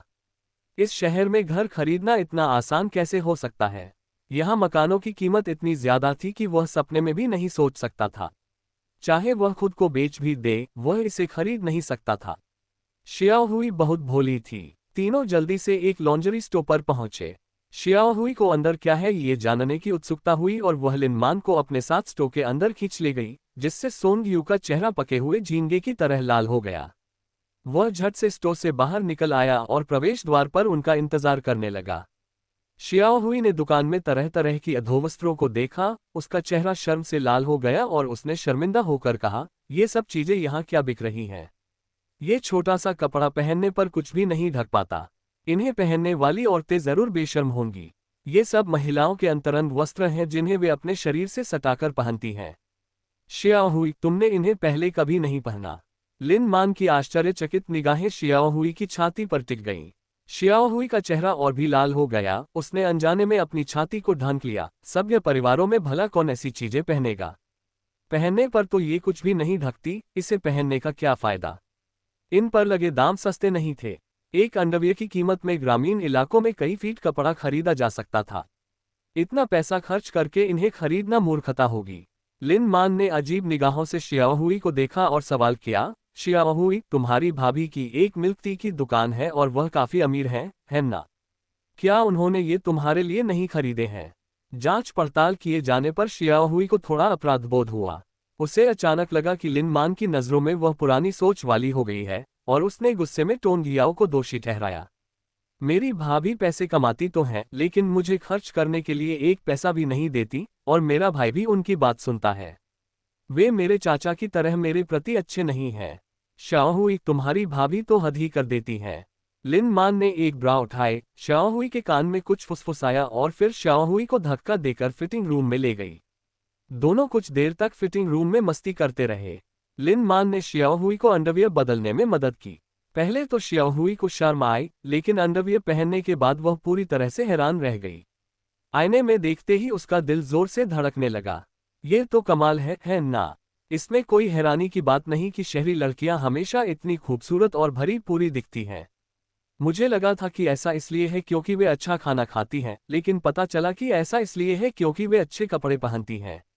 अगर आप इसे शॉर्ट्स के साथ पहनेंगी तो और भी आरामदायक महसूस करेगी। शहर की लड़कियां ऐसे ही कपड़े पहनती हैं। लिन मान की नजरें शियाओहुई की रोएदार बनियान पर पड़ी, उसकी निगाहों में थोड़ी सी नफरत झलक रही थी। ये पहली बार था जब उसने इतनी बड़ी लड़की को बिना ब्रा के बनियान पहने देखा था। शियाओहुई ने शीशे के सामने घूमते हुए अपने खूबसूरत कर उसकी तारीफ की और पूछा, क्या मैं भी शॉर्ट्स पहनकर देख सकती हूँ? लिन मान ने अपने होंठ सिकोड़ते हुए कहा, नहीं, आप नहीं कर सकते। इतने अंतरंग वस्त्रों को पहनकर देखना मना है। वैसे भी इनका साइज आमतौर पर सबके लिए एक जैसा ही होता है। शियाओहुई थोड़ी निराश हुई और उसे अपनी पहले की नासमझी याद आई। उसने शर्माते हुए कहा, तो मैं इन्हें पहनकर नहीं देखूंगी, मैं बस यूं ही कुछ खरीद लूंगी। शियाओहुई के मन में बाहर से अच्छे कपड़े पहनना सबसे महत्वपूर्ण था। अंदर के कपड़े चाहे फटे पुराने ही क्यों न हो, उसे कोई फर्क नहीं पड़ता था। इसलिए उसने अपने पुराने अंडरवियर नहीं फेंके और अपना सारा पैसा बाहर पहनने वाले कपड़ों पर खर्च कर दिया। इस बार लिन मान उसे लॉन्ड्री की दुकान पर ले गई, जिसने उसके लिए एक नया द्वार खोल दिया। उसने कभी सोचा भी नहीं था कि उसका अपना शरीर भी इतना खूबसूरत दिख सकता है। शियाओहुई ने कुछ देर तक आईने में खुद को निहारा, फिर अनिच्छा से उसने अपनी अधोवस्त्र उतार दी। आखिरकार उसने दांत पीसकर अधोवस्त्र के 2 सेट खरीद लिए। उसने सोचा कि रात में जब सोंग यू उसे इस पोशाक में देखेगा तो उसके चेहरे पर कैसा भाव होगा, और उसका चेहरा शर्म से लाल हो गया। हालांकि लिन मान ने कभी प्यार नहीं किया था, फिर भी उसने सी शियाओहुई की आंखों के इधर उधर घूमने के तरीके से कुछ महसूस किया। उसने सोचा कि वह सी शियाओहुई को फिलहाल शादीशुदा जिंदगी न जीने की सलाह दे, लेकिन उसे लगा कि इसमें दखल देना उसका काम नहीं है, इसलिए उसने कुछ नहीं कहा। वह सबके सामने सी शियाओहुई के साथ दयालुता से पेश आना चाहती थी ताकि सी शियाओहुई खुश रहे। सोंग यू ने सी शियाओहुई को एक छोटा सा बैग लेकर बाहर आते देखा और उसे एक तरफ खींचकर फुसफुसाते हुए कहा, शियाओहुई, तुम ये सब क्यों खरीद रही हो? क्या आम औरतें ये कपड़े पहन सकती हैं? लिन मान के बहकावे में मत आना। शर्म से लाल होते हुए सी शियाओहुई ने कहा, मुझे कौन गुमराह कर रहा है? ये तो शहर की औरतें पहनती हैं। ये अभी तक गांव में चलन में नहीं आई हैं। आज रात तुम्हें समझ आ जाएगा। मंदबुद्धि सोंग यू को भी सी शियाओहुई का इशारा समझ आ गया था। सी शियाओहुई के गर्भपात के बाद उन दोनों के बीच कोई अंतरंग संबंध नहीं बना था। सी शियाओहुई को इन कपड़ों में देखने के ख्याल से ही सोंगयू के मन में बेचैनी पैदा हो गई और खरीदारी में उसकी रुचि कम हो गई। तीनों ने मिलकर कपड़ों की मुख्य गली में एक और सैर की। लिन मान ने सी शियाओहुई को एक सुंदर पोशाक चुनने में मदद की। दुकानदार ने 50 युआन मांगे। लिन मान को यह उचित कीमत लगी, लेकिन सी शियाओहुई के लिए यह बहुत महंगी थी। ग्रामीण इलाके में इतने पैसों से 3 जोड़ी कपड़े खरीदे जा सकते हैं। दिन भर खरीदारी करने और लिन मान द्वारा शानदार भोजन कराए जाने के बाद सी शियाओहुई बेहद खुश थी।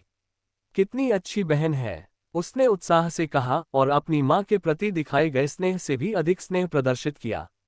कितना अफसोस की बात है कि उसके बड़े भाई ने झांग लिजुआन से शादी कर ली, वरना लिन मान उसके लिए एक बेहतरीन जीवनसाथी साबित होती। अगर उसकी 2 भाभी क्योटो से होती तो गांव वाले उससे बहुत ईर्ष्या करते।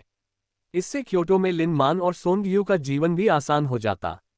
अफसोस की बात है कि उसके भाई में दूरदर्शिता की कमी थी और उसने झांग लिजुआन से शादी करने पर जोर दिया। तारांकन। इस बीच टोंग याओ ने समय का अनुमान लगाया और लिन फेगियन को लेने स्टेशन पहुंची। स्टेशन पर लोगों की भीड़ थी, जिससे भीड़ में लिन फेगियन का घबराया हुआ चेहरा ढूंढना मुश्किल हो रहा था। भीड़ को ध्यान से देखने के कारण उसकी आंखें थक चुकी थीं, जब आखिरकार उसे घबराई हुई लिन फेगियन दिखाई दी। लिन फेगियन भीड़ में फंस गई थी। पिछले 1 दशक में ये जगह इतनी बदल गई थी कि वह भ्रमित सी हो गई। टोंग याओ को देखकर उसने राहत की सांस ली। याओ याओ, आखिरकार मैंने तुम्हें ढूंढ ही लिया। यहाँ इतने सारे लोग हैं कि मैं लगभग रास्ता ही भटक गया था। लगता है अब मैं भटकने के लिए बहुत बूढ़ा हो गया हूँ। मैं जवान था तब यहाँ आता था और कभी इतना घबराया हुआ महसूस नहीं करता था। टोंग याओ ने लिन फेगियन के हाथों से बैग लेते हुए कुछ अनमने ढंग से कहा, बेशक। लगभग 10 साल पहले तुम्हारा छोटा भाई तुम्हारे साथ था। तुम्हें बस उसके पीछे पीछे जाना था, लेकिन अब तुम यहाँ बिल्कुल अकेली हो। लिन फेगियन ने बनावटी मुस्कान बिखेरी और चुप रही। उसे यकीन नहीं था कि टोंग याओ कुछ जानती है या नहीं, लेकिन उसे लगा कि टोंग याओ की बातों में कुछ और भी छिपा है। क्या शियाओ चेन को पता है कि मैं यहाँ हूँ? उसे पता है कि तुम आना चाहती थी, बस उसे यह नहीं पता था कि तुम सीधे आओगी। टोंग याओ ने स्पष्टवादिता से जवाब दिया। घर का क्या होगा? मुझे अभी तक टैक्सी ढूंढने का समय नहीं मिला है। टोंग याओ लिन फेगियन को सड़क किनारे खड़ी एक टैक्सी तक ले गई। चलिए पहले रिहायशी परिसर चलते हैं, फिर आचेन से मिलने के बाद हम आपको मेरे घर ले चलेंगे। फिलहाल क्योटो में रहने के दौरान आप हमारे घर पर रह सकती हैं। मेरे माता पिता को पता था कि आप आ रही हैं और उन्होंने जोर देकर कहा कि आप हमारे साथ रहें। दोपहर में उसने अपने माता पिता को फोन करके बताया कि लिन फेगियन आ रही है। जब सोंग यू और वेन यून को पता चला तो उन्होंने लिन फेगियन से कहा कि वह अपनी लंबी यात्रा के सम्मान में उनके साथ ही रुके। टोंग याओ को इस पर कोई आपत्ति नहीं थी। मुझे नहीं लगता कि तुम्हारे यहाँ रहना मेरे लिए ठीक रहेगा, लिन फेगियन ने विरोध किया। मैं इस बार मुख्य रूप से शियाओहुई से मिलने आई हूँ। याओ याओ, पहले मुझे अपने चाचा के घर ले चलो, बाकी सब छोड़ो। मैं समझती हूँ कि तुम और शियाओचेन बहुत व्यस्त हो। तुम्हारे चाचा मेरे लिए रहने की जगह ढूंढने में मदद कर सकते हैं। टोंग याओ की आंखें पल भर के लिए झपकी, हालांकि उसने इनकार में सिर हिलाते हुए कहा, यह ठीक नहीं होगा। अगर मैं तुम्हें आचेन के घर छोड़ दूं, तो बाद में अगर वह हंगामा करे तो हम क्या करेंगे? जैसे ही उसने अपना वाक्य समाप्त किया, सड़क किनारे एक टैक्सी आकर रुकी। टोंग याओ पास गई और दरवाजा खोलकर बोली, चलिए गाड़ी में बैठते हैं और इस बारे में और बात करते हैं। लिन फेगियन ने टोंग याओ से अपना सामान छीन लिया और अकड़ दिखाते हुए बोली, अगर तुम मुझे नहीं छोड़ोगी तो मैं गाड़ी में नहीं बैठूंगी। मैं कोई फोन बूथ ढूंढूंगी, तुम्हारे चाचा को फोन करूंगी और उनसे मुझे लेने के लिए कहूंगी। आमतौर पर शांत रहने वाली लिन फेगियन को इतना दृढ़ निश्चय देखकर टोंग याओ के पास झुकने के अलावा कोई चारा नहीं था। गाड़ी में बैठो, मैं तुम्हें अपने चाचा के घर ले चलती हूँ। ये सुनकर लिन फेगियन आखिरकार टोंग याओ के साथ टैक्सी में बैठ गई। लिन फेगियन को अक्सर यात्रा के दौरान चक्कर आते थे और उसे जल्द ही जी मिचलाने लगा। सौभाग्य से ड्राइवर तैयार था और उसने उसे एक प्लास्टिक की थैली थमा दी। 2 मिनट भी नहीं बीते थे कि लिन फेगियन ने पेट का एसिड उल्टी कर दिया। नाश्ता न करने के कारण उसके पेट में उल्टी करने लायक कुछ नहीं था। फिर भी कार में बदबू काफी अप्रिय थी। सौभाग्य से खिड़की खुली थी, इसलिए बदबू जल्दी ही दूर हो गई। अन्यथा टोंग याओ के लिए यह असहनीय हो जाता। एक कठिन यात्रा के बाद वे अंततः सी वेइमिन के घर के दरवाजे पर पहुंचे। लिन फेगियन मुश्किल से खड़ी हो पा रही थी, उसके पैर कांप रहे थे और उसका चेहरा पीला पड़ गया था। ऐसा लग रहा था मानो वह गंभीर रूप से बीमार हो। टोंग याओ ने उसे उठने में मदद की और सड़क किनारे थोड़ी देर आराम करने दिया, फिर सी वेइमिन के दरवाजे पर दस्तक दी। नंगे बदन और बड़े बड़े शॉर्ट्स पहने सोंग यू ने दरवाजा खोला। टोंग याओ और लिन फेगियन को अचानक दरवाजे पर खड़ा देखकर वह चौंक गया। उसे हकलाते हुए कहने में थोड़ा समय लगा, माँ, भाभी। अपने कपड़ों की कमी का एहसास होने पर वह जल्दी से कपड़े बदलने के लिए घर के अंदर भागा। अनुभवी महिलाएं होने के नाते टोंग याओ और लिन फेगियन को ठीक ठीक पता था कि क्या हो रहा है। अभी दिन का उजाला था और सोंग यू अधनंगा था, पसीने से तरबतर था मानो वह कई किलोमीटर दौड़कर आया हो। ये समझना मुश्किल नहीं था। कुछ दिन पहले ही सी शियाओहुई का गर्भपात हो गया था। ये सोचकर लिन फेगियन इतनी क्रोधित हो गई कि उसका मन फटने को कर रहा था। वह बिना कुछ बोले घर में चली गई और टोंग याओ उसके पीछे पीछे गई।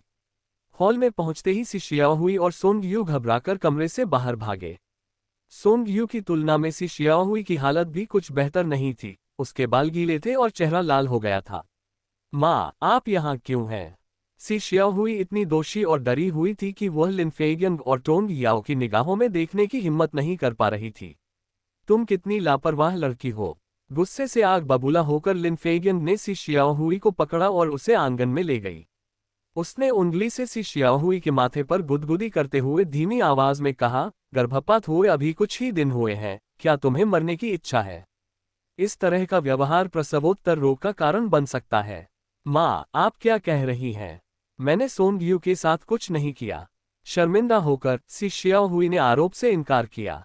जब तक वह इसे स्वीकार नहीं करती तब तक कोई भी यह साबित नहीं कर सकता था कि उसने और सोंग यू ने क्या किया। आखिरकार किसी ने भी इसे होते हुए नहीं देखा था। तुम, लिन फेगियन गुस्से और झुंझलाहट दोनों से भरी हुई सही शब्द खोजने के लिए संघर्ष कर रही थी। थोड़ी देर बाद उसने आगे कहा, गर्भपात जन्म देने जैसा है। आपको 1 महीने तक शारीरिक संबंध नहीं बनाना चाहिए, अन्यथा आपको प्रसवोत्तर रोग हो सकता है और जीवन भर कष्ट सहना पड़ सकता है। माँ, मुझे सब पता है। ऐसा मत दिखाओ जैसे मुझे कुछ समझ नहीं आता। आप मुझे और सोंग यू को बहुत शर्मिंदा कर रही हैं। सी शियाओहुई ने नाराजगी जताते हुए जवाब दिया, मेरी भाभी अभी भी यहीं है। ...